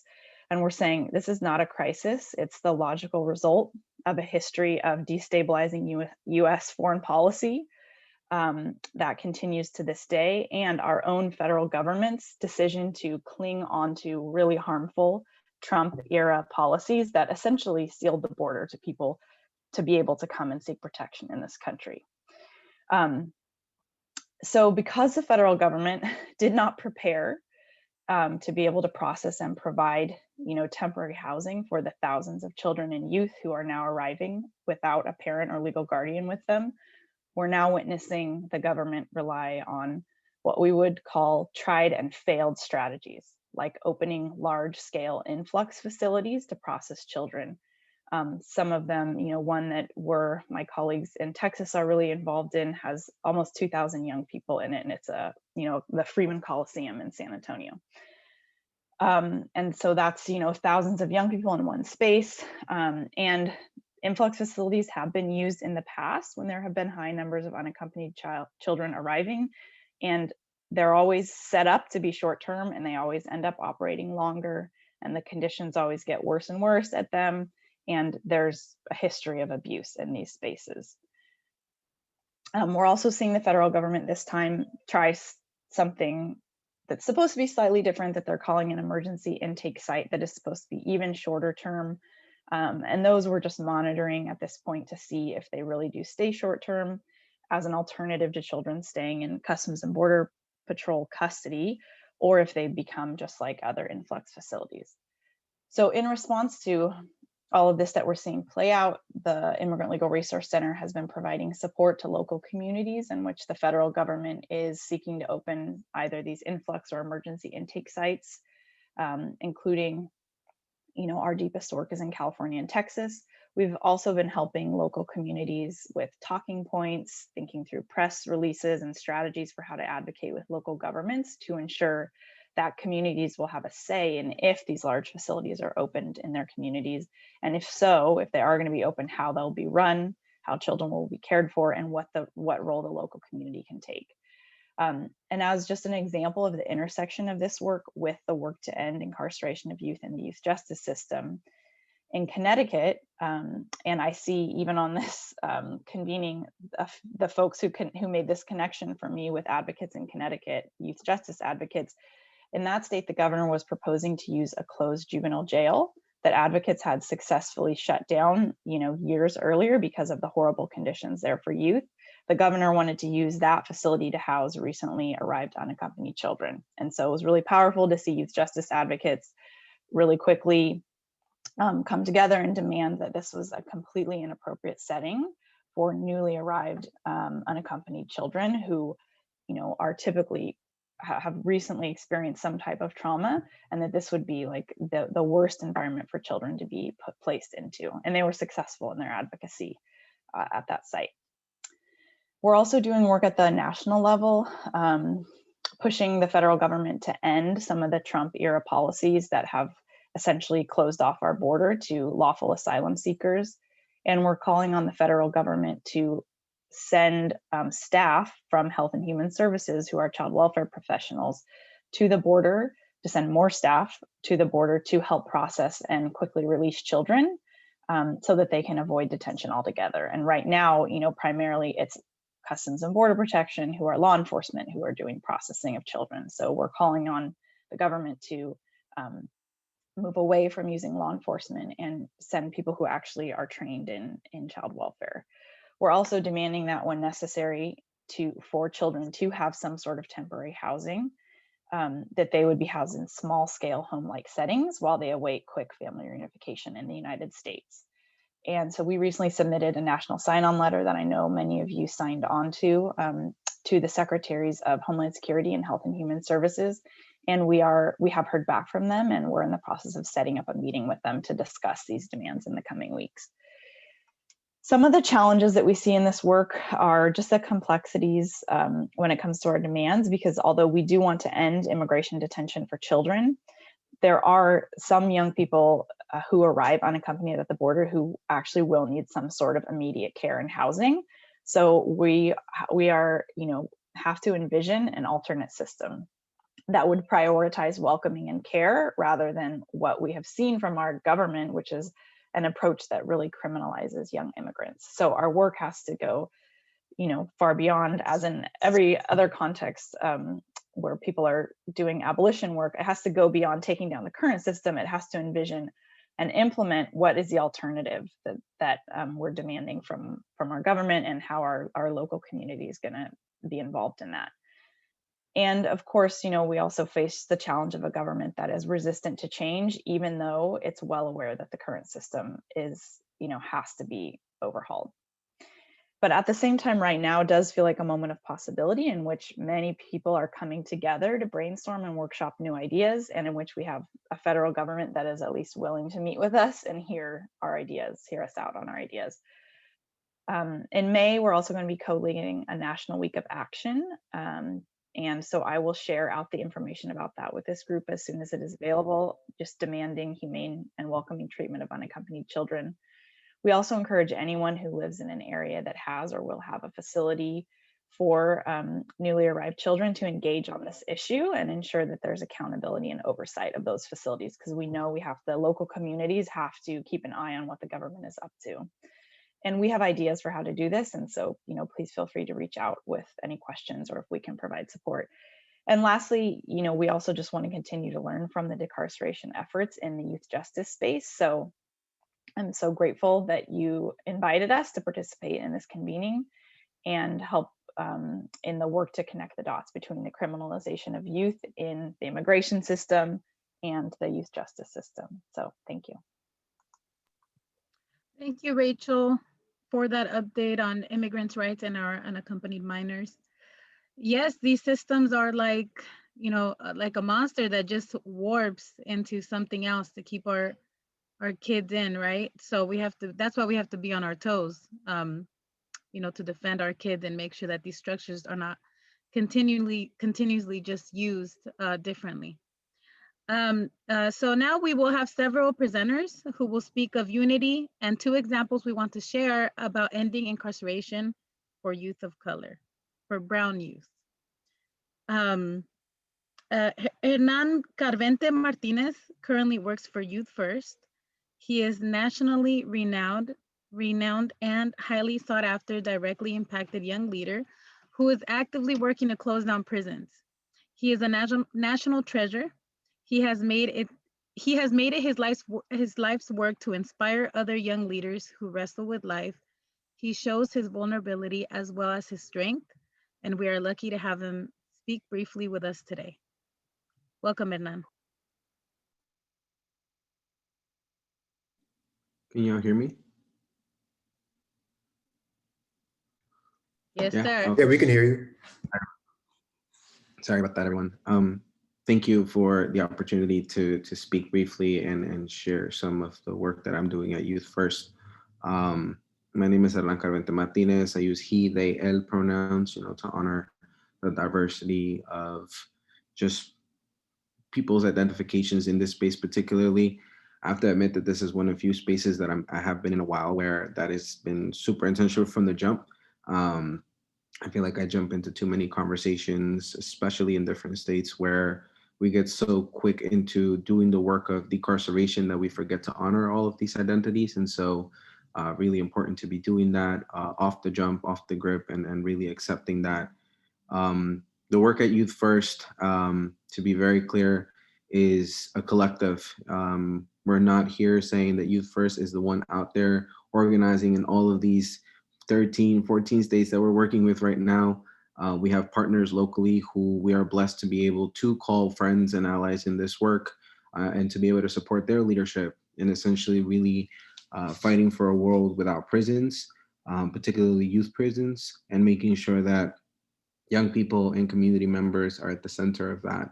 I started in this work around 3 years ago, and since my position, since my position was created, there's been an intentional piece at Youth First to truly try to engage young people who've been directly system impacted and or who just have been impacted by some aspect of the system to be a part of decision making and to making sure that young people are really guiding where these campaigns are headed.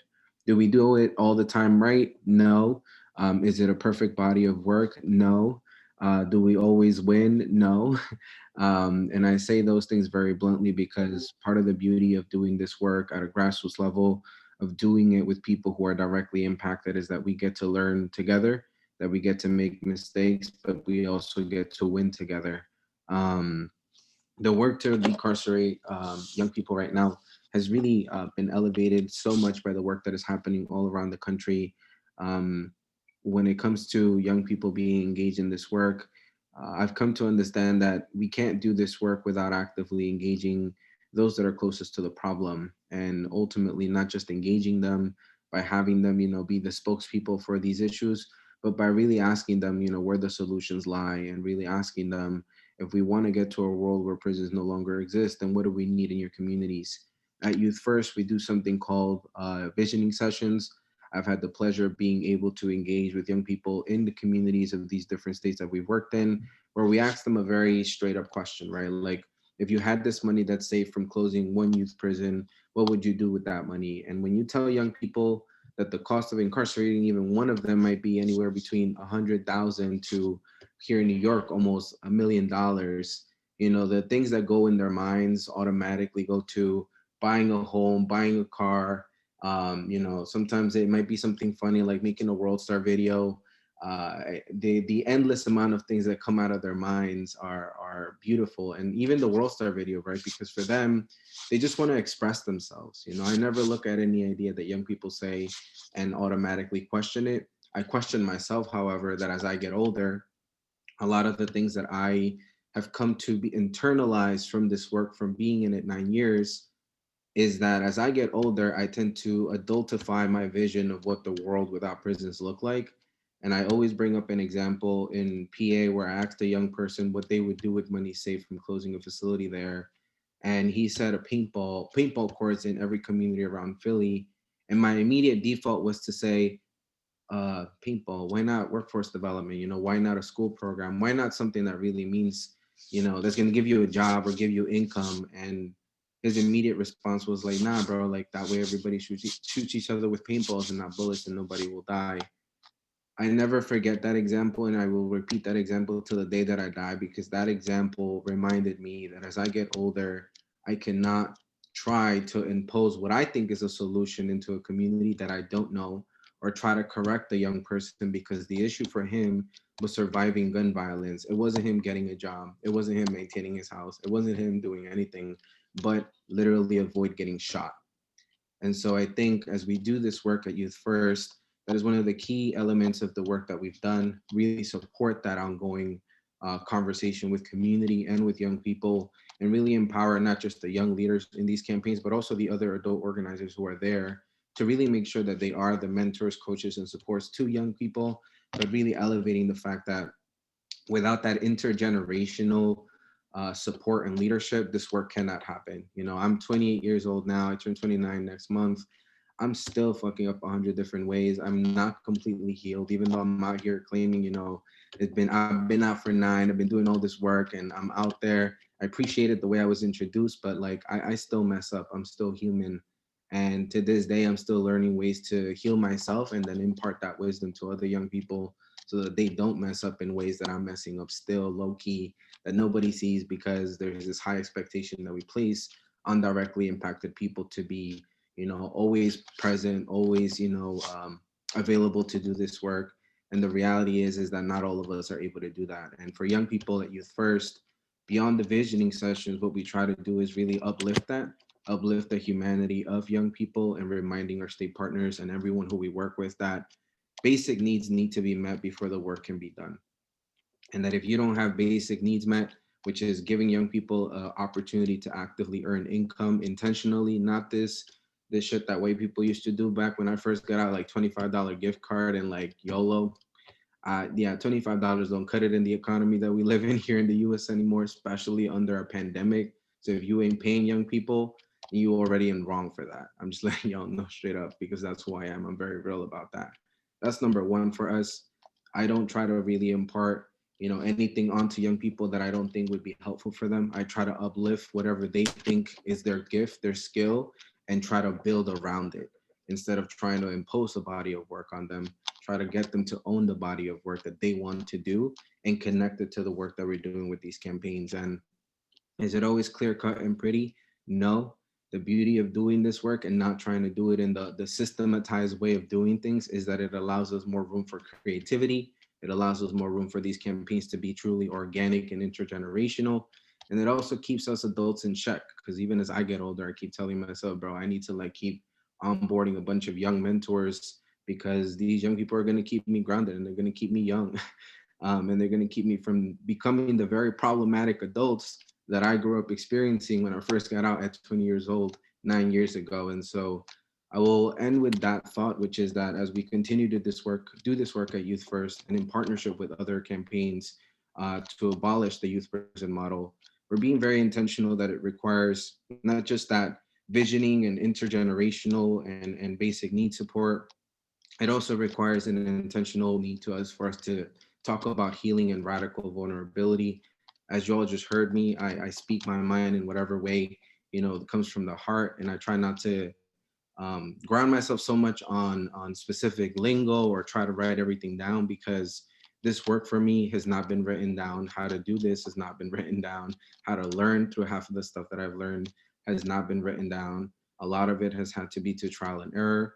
And as we're doing this work, however, we do need to offer space for people to heal and ultimately be able to commit some of those mistakes and still be able to show up to the work and not turn our back on them when they slip. Because I've had a lot of young people who have slipped, who have ended up incarcerated, even while doing this work, who sometimes think that because they fell or tripped or did whatever, that we're going to turn our back on them. And that's a culture that we really need to tackle if we're going to keep doing this abolition work, but more importantly, if we're going to keep talking a good game about helping young people.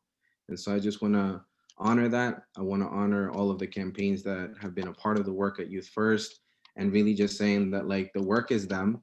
And I'm just lucky to be around to support the youth who are really doing this work now, and really moving towards this place of being an ally in the work, as opposed to being a person who is, again, the youth voice at the table. You know, I'm 28, 29 soon, and I need to take a whole step back and let a new generation of young people lead, and my job is to help them lead. So I'll end with that, and I'd love questions at any point if possible. Thank you, Hernan, for your leadership and your energy, which empowers us, other young leaders, to move forward. So next, we're going to have Adriana Avalos. She's a 15-year-old Chicana poet from Reyes Center in Richmond, California. She is proudly Bay Area born and raised. Go ahead, Adriana. Welcome. Thank you so much for having me. Today I'll be performing a poem I wrote called America. Yeah, here we go. Make America great again, Because America, the land of the free and home of the brave, where prisons still have slavery and history repeats itself, I think, make America native again, or would that ruin your ego? Another genocide will erupt from the soil, the same one you used to bury women and children under. After you raped them from their land, the same one you walked on after you called the indigenous people savages and stupid. You called them stupid because they didn't use violence.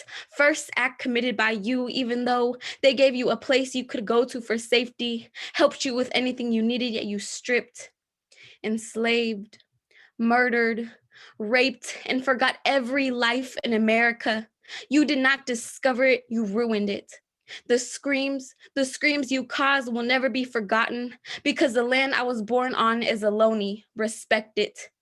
Slavery ended. Give me a date because prisons still exist. Black Panthers are ruled terrorists, yet the KKK still lives. It's in the name of our fucking country, or should I say catastrophe. You can say their names, but you will never feel their pain. You caused it. Chicana. Too Mexican for American soil and too American for Mexican land. I stand where the fuck I want because you stole this shit from me too. My rights have always been here because the brown berets still stand. The fire in me, the fire I hold, the power I present will melt all ice in your mixed drink. This recipe used for freedom. 1 part gasoline, 1 part bleach, and the rest sage. Cleanse your soul. Serve this drink to the oppressor and watch their blood boil. Their eyes sunk after they screamed out every life they took. We danced together hand in hand around the eyes that saw us as animals, rapists, illegal, wetbacks, beaners, spics, aliens, as we prayed. Every name that once had a soul to kindle with, every name that once danced and sang, every name that once ate and prayed, every name that once walked this earth before you caused a genocide, enslavement, concentration camp, before you told my people, my children, a cage is now home. You were always blind because we are as doves in the wind, our feathers not white for purity, but anger. We are angry and we are proud. We live in a world where we have to teach our children to be afraid of our protector. Land of the locked up home of the coward, you did not change your mind. You learned to simply tolerate us. But we accept we are each other's accomplice to liberation, which you love to call illegal, saying immigrants can no longer plead asylum, saying ethnic studies is too biased. I had your perspective shoved down my throat since the day I stepped into the school that shows me my life might not happen because I don't look like you. Instead of depriving our youth from the equal education we deserve, instead of showing us we have to fear cops and that there is a slight possibility you might not make it back after you walk out that door because you are unable to buy Skittles, have a hammer, to breathe, instead of planting the seeds of the tree you call blue wall of silence, we call treason. This is a season, spring, because we are blossoming anew. The pipeline you created to force us out of our future into a cell, just because you fucking feel like it, will burn to the ground. I speak to Mother Earth, to universe, till we won't stop, till you stop killing us all. We are not statistics. We are not minorities. We are human beings. I give you libations finer than wine, the tongue of your ancestors, the body of nature, the lungs of pure, the lips of sugar, and the mind of open. Child born under the light of the strawberry moon, we are them. Our divine primogenitor, may all the lives lost never be forgotten. Rest in power, manifesting for change, my love, it's happening. Thank you. Wow. Can we unmute and give my little sister a hand? Yes. Thank you, Adriana. The Chicana in me heard you loud and clear. That was powerful. Thank you so much. Thank you, Adriana. So now we're gonna, so who better than representatives of the largest national civil rights Latino-based organization to say some words about the importance of unity to address issues big and small for our Brown communities. Patricia is a stellar research director at Unidos US, one of the original founders of Alianza. And with her is current civil rights analyst at Unidos US, Claudia Ruiz. Welcome, Patricia and Claudia.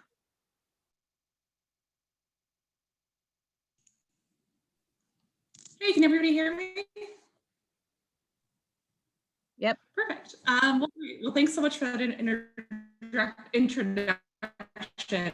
I'll go ahead and kind of lead off, and I'll pass it over to Patricia. Before I go any further, can I just pause and say that I spent a lot of time brought to tears multiple times. So a little unfair that I have to go after that as I try to pull myself back together. But I have to say that probably one of the strongest takeaways from this meeting is the need to incorporate moments like that more frequently. Because I'm telling you, I've sat through some awful coalition meetings talking about some of the most horrific things, and never does a tear well up at all. But what I've just witnessed and heard is really moving. So sorry if I take a minute to kind of recenter. I think when we talk about unity, I think that this is, we're very much preaching to the choir, and, if anything, I'm taking a lot back and have learned a lot just from sitting here for, what has it been, barely even 2 hours, maybe an hour and a half. And one of the first things that I wanted to say sort of when it comes to unity, and actually something that I have brought back from when I first got involved in advocacy work. And it was from a mentor who really kind of pressed upon me this idea that whenever it comes to advocacy, there are plenty of turns to make, plenty of alliances to build. And in that work, it is often very easy to get lost.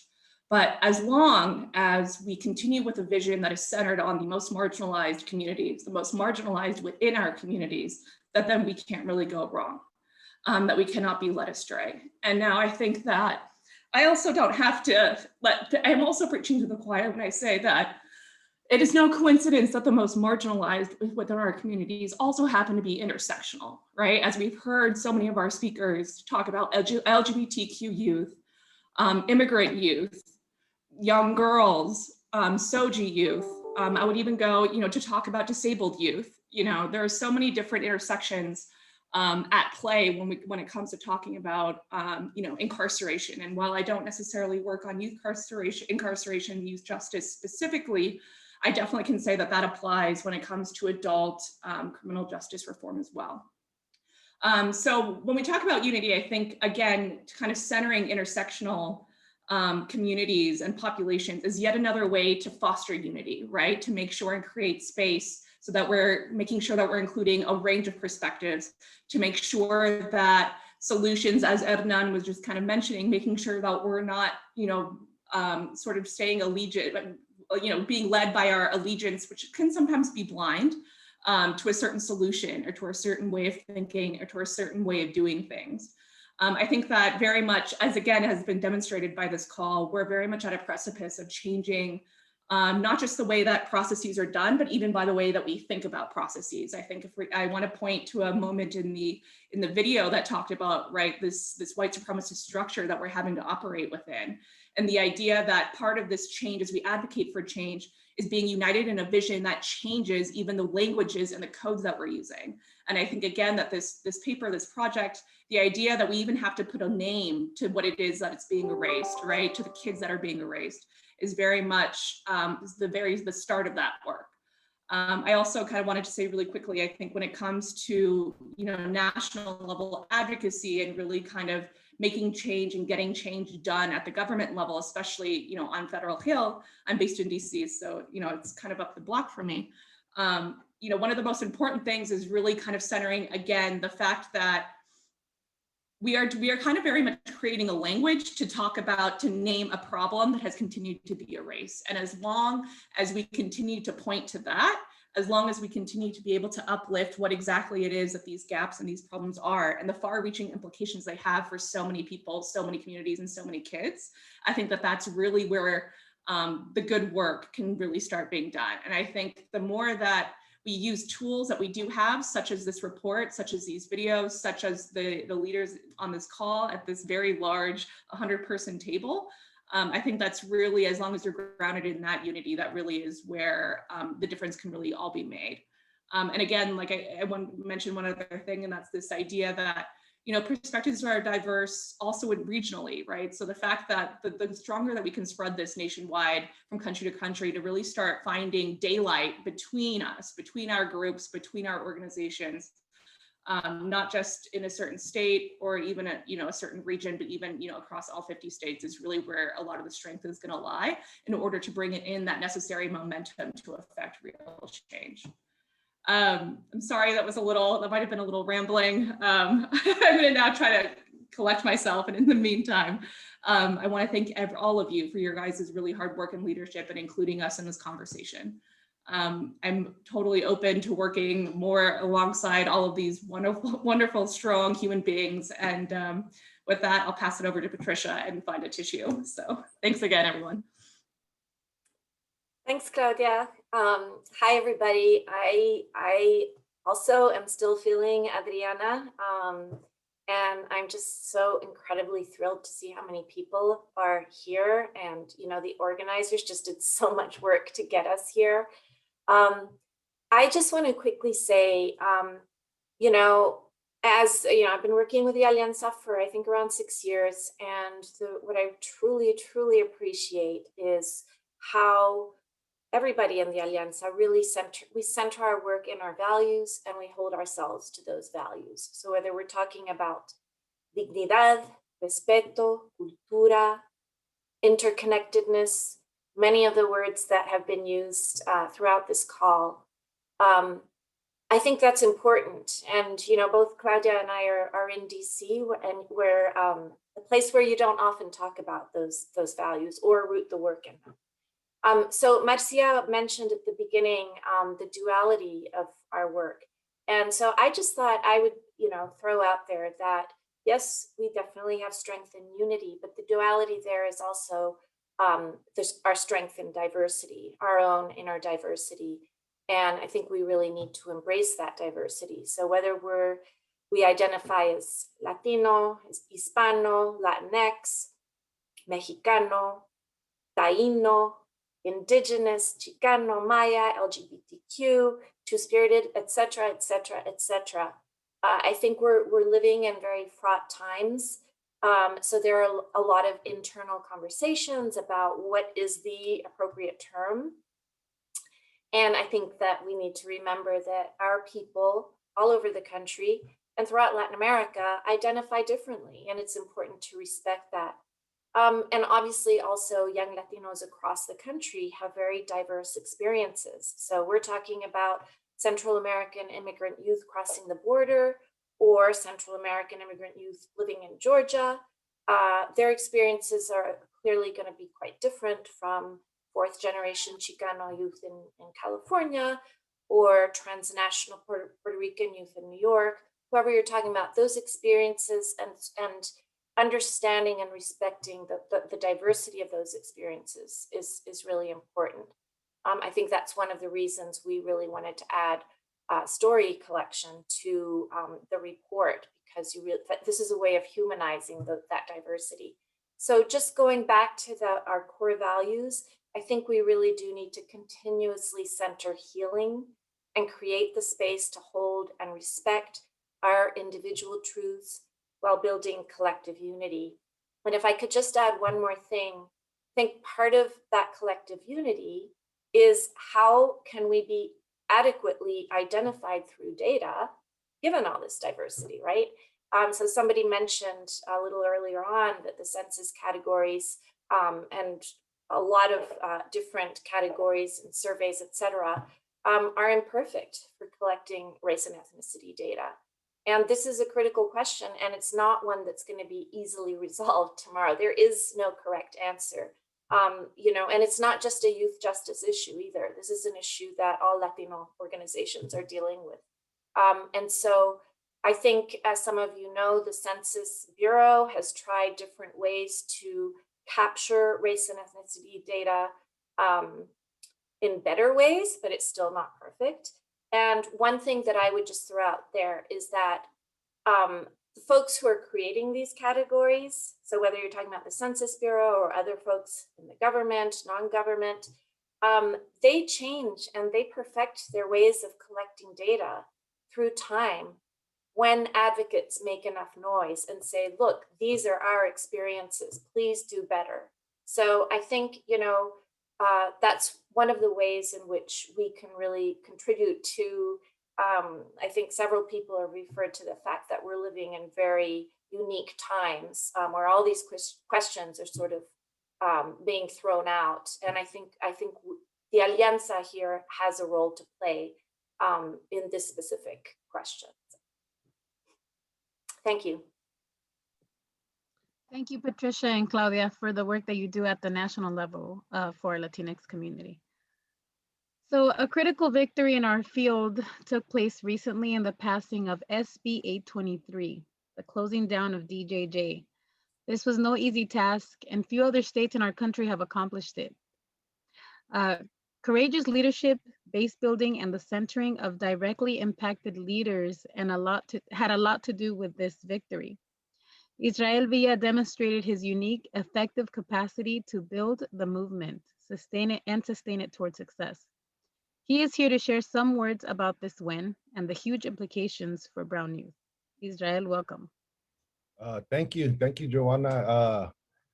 I think before I start, I just really want to take a couple seconds to acknowledge Joanna and all the folks behind the scenes who made this possible. All the presenters thus far, man, it's been amazing. We're on par with the agenda and the timing. Wow, that's a win too. And really just again acknowledging everybody, our young sister Adriana Hernan. There's no need to apologize, brother. That's exactly what the movement needs, is the truth. You know what I mean? So by all means, continue that good work, bro. And thank you for your honesty and vulnerability. Holly, could you please put up the slides? If you could help me share it, please. Can everyone see it? Yeah. No? Yeah. Yeah. Oh, yes. Okay. Yeah, so I'll just start just a little bit of, who I am. Again, my name's Israel Villa. I'm the son of Ruben Villa from Guadalajara, Jalisco, and Silvia Salazar Villa from Harlingen, Texas. I'm 43 years of age, very proud to be from Salinas, the salad bowl capital of the world. I'm a school to prison piper survivor, pushed out of elementary school into what some folks call the juvenile justice system, which frankly, I believe we all know and can agree has not been too just for our Black and brown children for generations. This ultimately led to almost 18 years of my life behind the walls between the ages of 11 and 35, including almost 5 years in the California Youth Authority, what they call DJJ now, in the 90s, when there was, our great state of California had over 10,000 kids locked in our state prisons. I'm very happy to say, and I'm blessed that I've been out now over 6 years. I'm married to a beautiful wife, Susie Villa Marie. I'm, raising my children.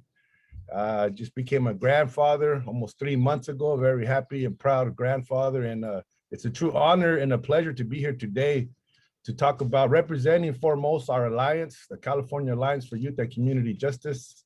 I definitely did not build it. I'm just a part of the puzzle. This is definitely a team and collaborative effort. Can you go to the next slide, please? All right. So the California Alliance for Youth and Community Justice, it was born in 2012. So it's almost been a decade. So I want to just acknowledge and just a huge shout out to all of our founders, and all of our past leadership. Folks like the brothers George Galvis, David Mohammed, Angela Irvine, Pat Arthur, Malachi Garza, and again, all organizations who have been involved. I also have to, very much compelled to acknowledge and appreciate my little brother, Abraham Medina, who's currently our director, whom I have the pleasure of co-convening and leading this amazing powerhouse. We're currently 36 organizations strong in 19 counties and growing.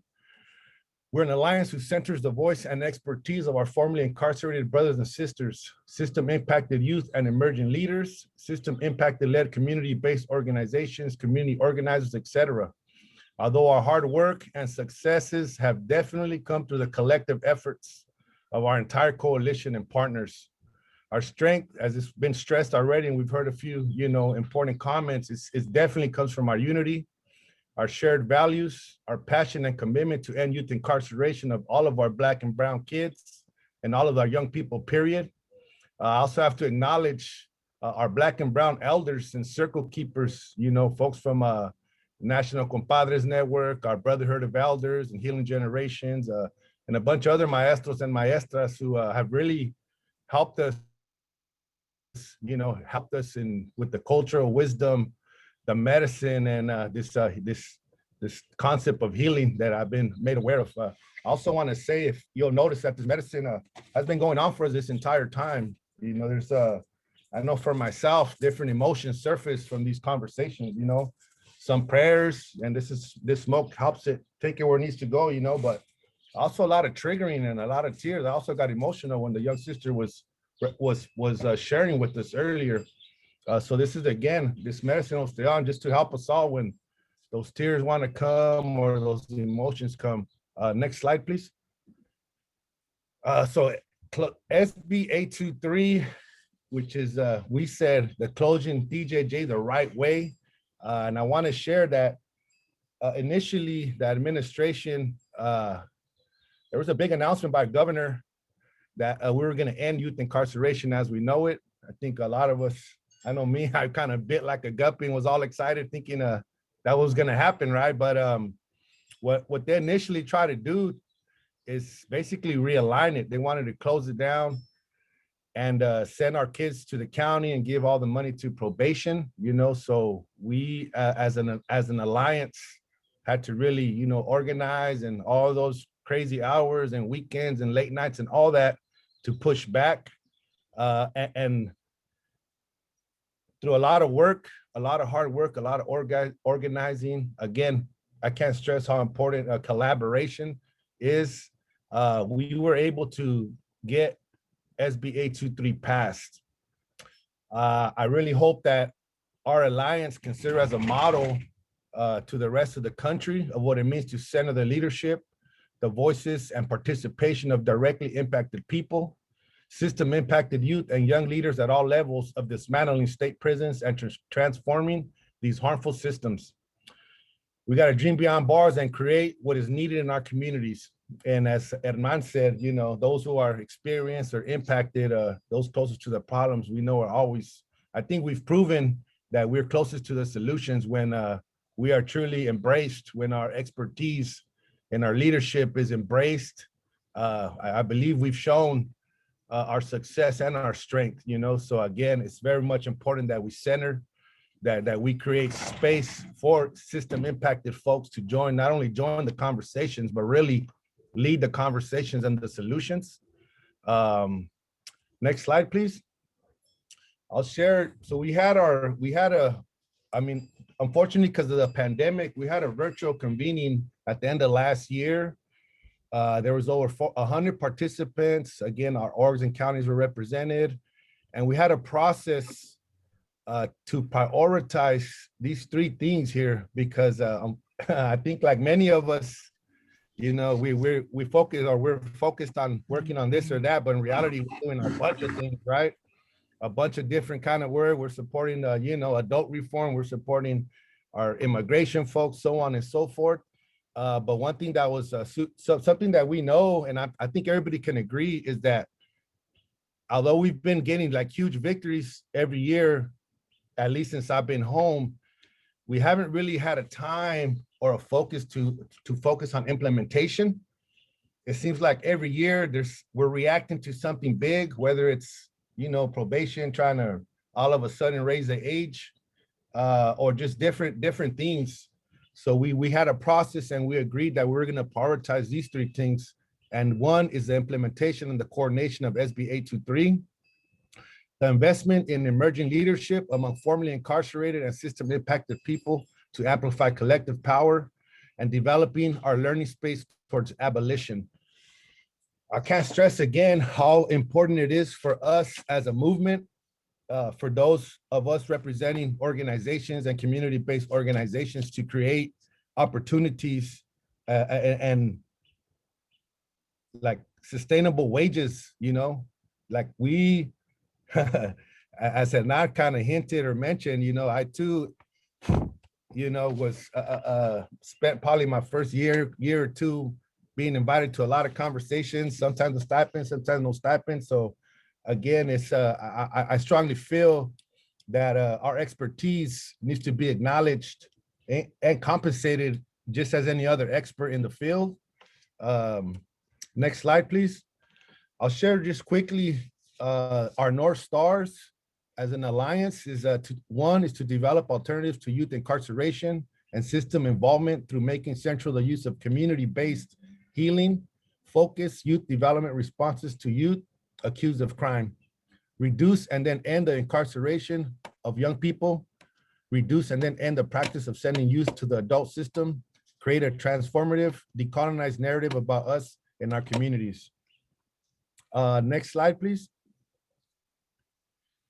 So this here, so we as an alliance we do focus on and support, help coordinate our membership, their leadership in state legislation. So we've been, our partners, and I've had the honor of pleasure in being involved in several big wins on a state level, thinking about when I first came into the space and our conversations, which led to the passage of Prop 57, which again, our alliance was behind. Our alliance wrote, our lawyers wrote the language, our folks volunteered to collect the signatures needed, so on and so forth. Another big one that sticks out to me is SB 1391, whereas 14 and 15-year-olds can no longer be charged as adults here in California. But we also, because we center, again, those system impacted led organizations, we also have focus of a county by county, and it's challenging at times. It's heavy, it's a lot of work, but again, through our collective efforts, we've been successful in both, I would say, coordinating and ensuring victories at a state level, but also trying to support our folks on the ground on a county by county. And this SB 823, it's actually been a unique experience because it's impacting both the state and the county by county, right? So again, we are tasked right now, and it's been a challenge. I'll have to be honest. Like, yes, we're very happy that we're closing state prisons, but let's be honest, our communities do not have an alternate infrastructure, right? There really is no. Some counties are blessed to have, if you're from LA or the Bay, there's some diversion, there's a bunch of good things happening, but the large majority of the rest of our state and counties is not that same conversations. It's not that same strength, movement, so on and so forth. But again, where implementation is concerned, I'm going to call this, I guess, our gears. I see some form of gear right here, but a few things that we're trying hard to focus on. And again, we're talking about 57, 58 counties. And unfortunately, we're not in all counties. So we're doing the best where we're at, and we're doing our best to outreach and try to help out other counties where implementation is concerned. I'll say that there again, this SB 823 is like a huge win. I was in tears when we got this victory, just thinking about and knowing that, in the future, in the near future, our kids, we won't have to worry about our kids being further hurt or traumatized in a state prison, a youth state prison. But there are a lot of challenges, and I want to share some of them, because the reality is, although we're an amazing powerhouse, and we are very much aligned and united through our values and our passion and our commitment to free our children, the reality is there are opposing stakeholders with much more resources, with very strong unions, so on and so forth. And some of the challenges that we're experiencing, for starters, is some counties and probation departments are creating their own subcommittees, which was legislated by SB 823 with absolutely no community inclusion or process, even though the language clearly reads there should be at least 3 community seats to include youth program service providers, system impacted folks, etc. There are also clear and blatant attempts by some probation departments, CPOC, and their union to delay important cleanup language, specifically around secure track, which creates a viable option and opportunity for judges to use rather than send further kids to the adult system. And there's a clear attempt at by probation to maintain and monopolize, continue to monopolize the juvenile justice funding, programming, and with no transparency, no accountability. SB 823, we're excited as part of SB 823 is creating the Office of Youth and Community Restoration, which is, we are fighting to ensure that we finally get some form of accountability, some transparency, the proper data matrix from these other stakeholders. But unfortunately, administration has proposed a mere $3 million to fund this office, which is, again, it's supposed to be, it's tasked with ombudsman duties, research and technical assistance, and grant administrations for all of our youth facilities, camps, ranches in all 58 counties. The intent of OYCR is to provide much needed accountability over county level investments. And just to compare of how, what this is basically a slap in the face, $3 million. A comparison to the California Horse Racing Board has 5 times that amount, meaning it operates with a budget of $15 million. And it's been said before that, budgets reflect values. And unfortunately, it's pretty sad that, the Horse Racing Board is more important than this new office. And then lastly, I'll say that also very unfortunately, there was a survey conducted to the counties as far as their plans regarding implementation. And we are saddened that the large majority of our counties are relying on juvenile halls to house our children. And that also saddens me because, it's not too cool of a place either. It's kind of going from one fucked up state system, excuse my French, to a screwed up county system, right? So again, like, it's a huge win, but it's a lot of challenges, and it's been a lot of work. It's been a whole lot of work and pushing back and organizing, so on and so forth. So I guess I'll say that, our work here it's far from over. It's very much far from over. It's imperative that we continue to fight and challenge. It's imperative that we continue to organize, mobilize, and remain committed to ending the youth incarceration. I heard the brother George Galvez say at a hearing at the Capitol once, he said that we can raise cage-free chickens, and I believe we can raise cage-free kids. So that's the work that we're on. Next slide, please.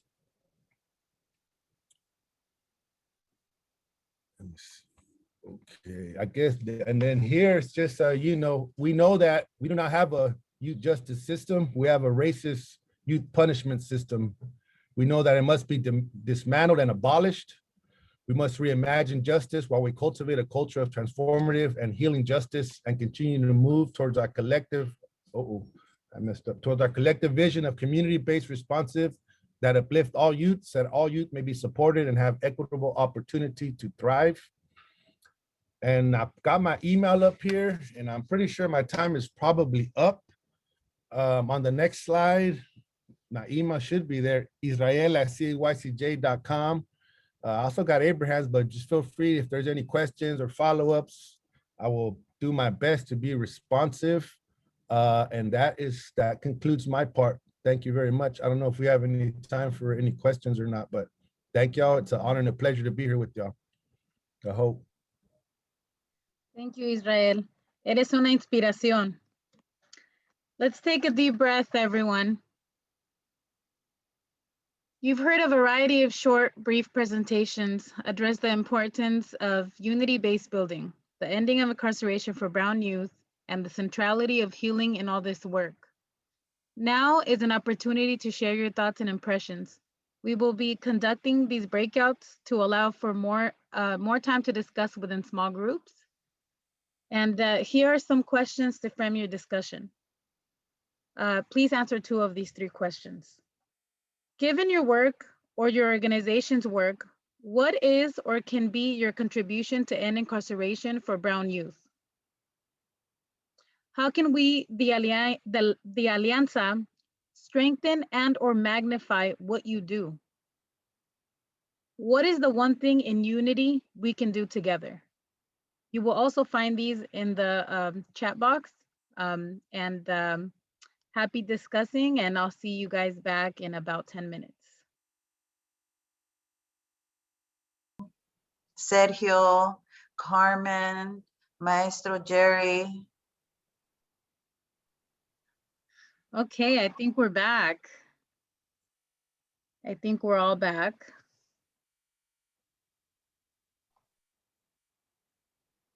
Yes. Okay, well, welcome back, everyone. Hopefully, after this discussion and everything you've witnessed here, your heart, like mine, is on fire with everything you've witnessed. And hopefully your soul is full of power and anger, but that good anger, that anger that moves mountains, because we're gonna need it. And together as a unit, we can move those mountains. Look at the work that our organizations have done in our communities. What organizations like CAYCJ have done at the state level. Most importantly, I hope this convening has ignited a sense of urgency inside you that calls for you to join an alliance with our causa, which is collectively a causa that affects all of us. For 20 years, we have looked at this issue as somebody should do something about it. And now here today, I tell you that we are that somebody. No one is gonna come save our youth or our generations to come. We have to do it together. So are you with us? If you're willing to join us in this fight, please click on the yes, I want to be a member link Linda has posted in our chat. So thank you everyone for joining us. I'm gonna give you guys a little bit of time to click on that link. And Marcia, I don't know if you wanna mention a couple things before we move on. Okay, that sounds good. It's been an incredible opportunity to be sitting here with all of you, colleagues, relatives, friends, loved ones that have been in my life for, quite a few years. It's been a journey. It's been a journey like today, and these past 3 hours have been a journey. I take a backseat approach in the sense that, like what I'm hearing from my nephew and from all of you that have been system impacted, and also as family members of loved ones that have been system impacted, myself being one of them, I know that our presence is absolutely critically needed. It's a very much an intergenerational approach, and that's what we're trying to build here. We heard the successes of the work that's being done in all these states, right? Like, we haven't even shown you everybody. We only had 3 hours and we could only show you so much. We felt like this is a rally, 10 minutes for everybody. And it's like, no, we want to hear more. But it was frankly choices. There's people in Texas, in Colorado, New Jersey, Georgia. Our team heard it. We saw it. We felt it, right? We have raza in every single state. And every single state has new immigrants. We also have up to 5, 6 generation of Chicanos, Centroamericanos, people from South America, the Caribbean. We have our 2 spirit brothers and sisters that, really suffer in very unique ways. And so today was an opportunity to just begin to touch upon that. And I'm delighted, some of you felt tears. That's what we feel. We feel tears when we see ourselves reflected, because in so many spaces we don't see ourselves reflected. We don't resonate with how things are being chosen for us. We found some incredible leaders, Dennis over in New Jersey doing some badass work to close down prisons, And so this is an opportunity. We hope you will join us. It's a collective work. It's a heart work at a national level. Congress is only going to give us what we demand. They're not going to give it to us just because we ask, right? We have to knock on that door and be there with power and power of base building. And so we're here for that. We're here to ask you to join this base that we can show up to Congress and say, hey, you know, we have 50 organizations united, asking and demanding that $2 million be given so that we can start counting us the way that we need to be counted. At the same time, we have a lot of maestros. There were 22 of you who self-selected as healers, as spirit leaders. We want to uplift you, you know, the work of healing. A lot of our relatives are saying, what do we build? What do we need in the community as we close down these structures? We need to figure that out, and fast, right? We can't just ask to close things down. We have to have the solutions for what needs to live there. And we need to do that quickly. And so we're really leaning on each other, you know?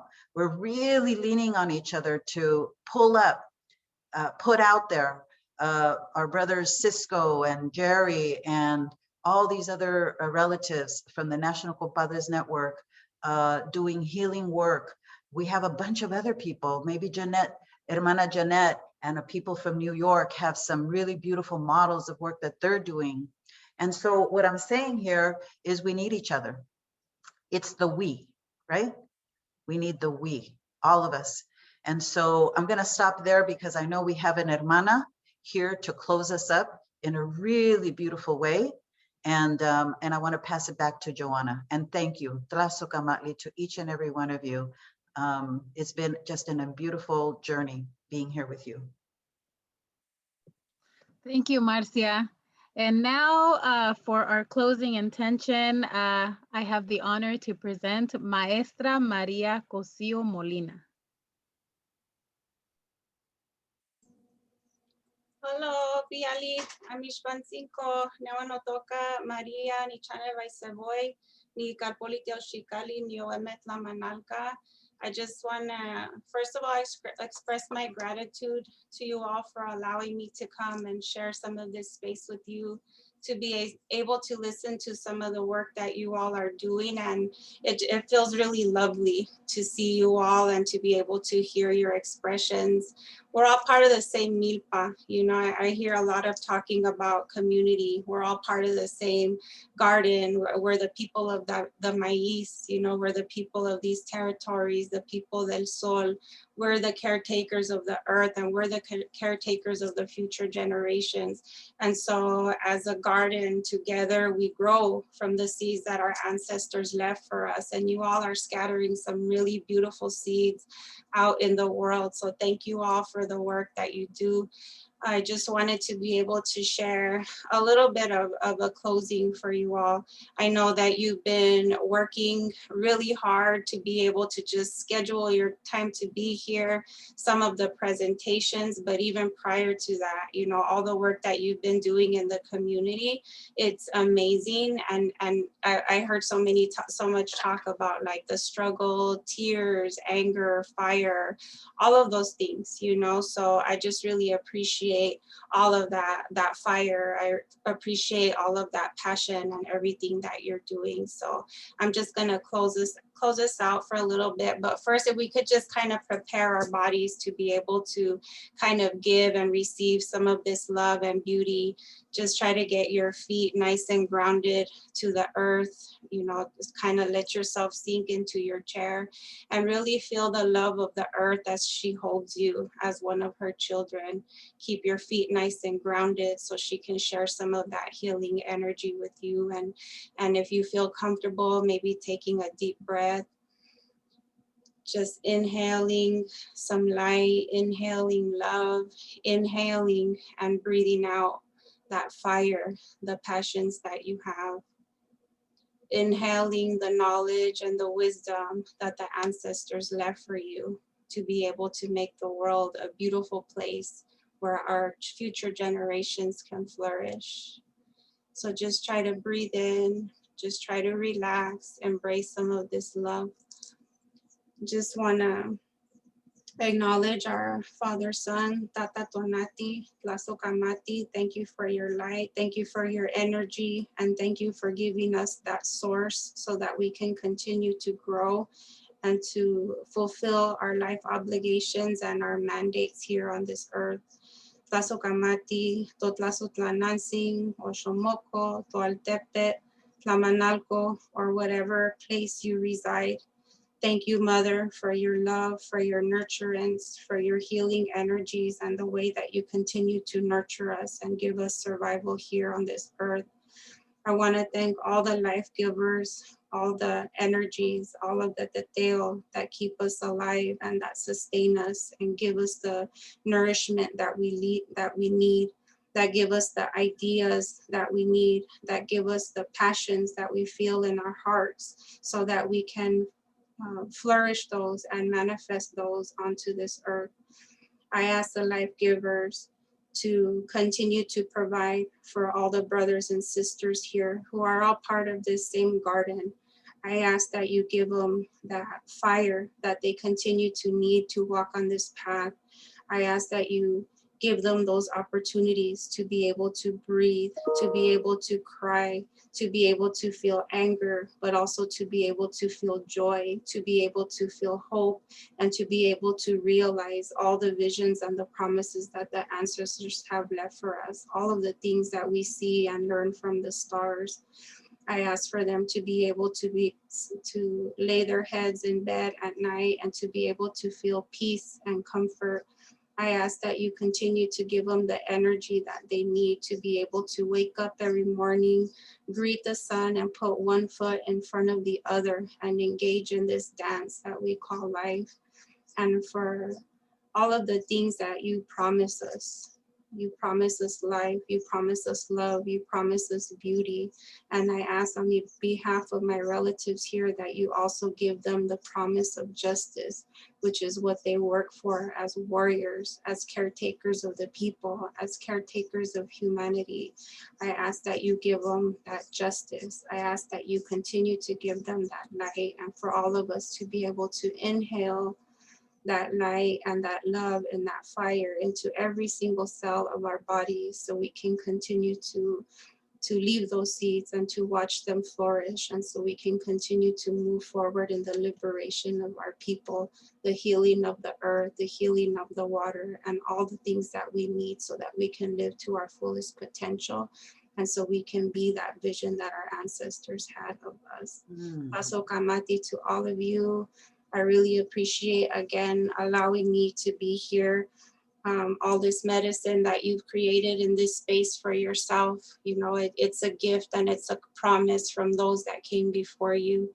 It's a gift when you walk outside and you hear those birds chirping, when you hear the ocean, when you hear the breeze, everything that you smell. Those are promises that creation has left for you. And as warriors and in this battle of life, you know, those are the blessings that you receive. All of us together, you know, those tears that you cry are collective tears. That pain that you feel is collective pain for having to do this kind of work.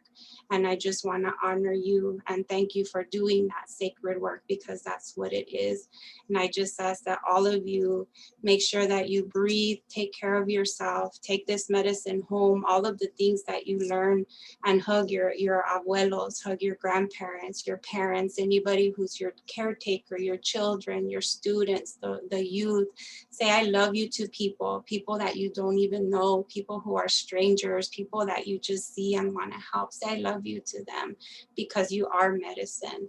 And coming into spaces like this, you all fortify one another, and that's how you heal the world. Taso Kamati to all of you. Intel. Oh. Thank you, Maria. And everyone for joining us. With that, thank you for joining us, and I bless you all, and have a great rest of your week.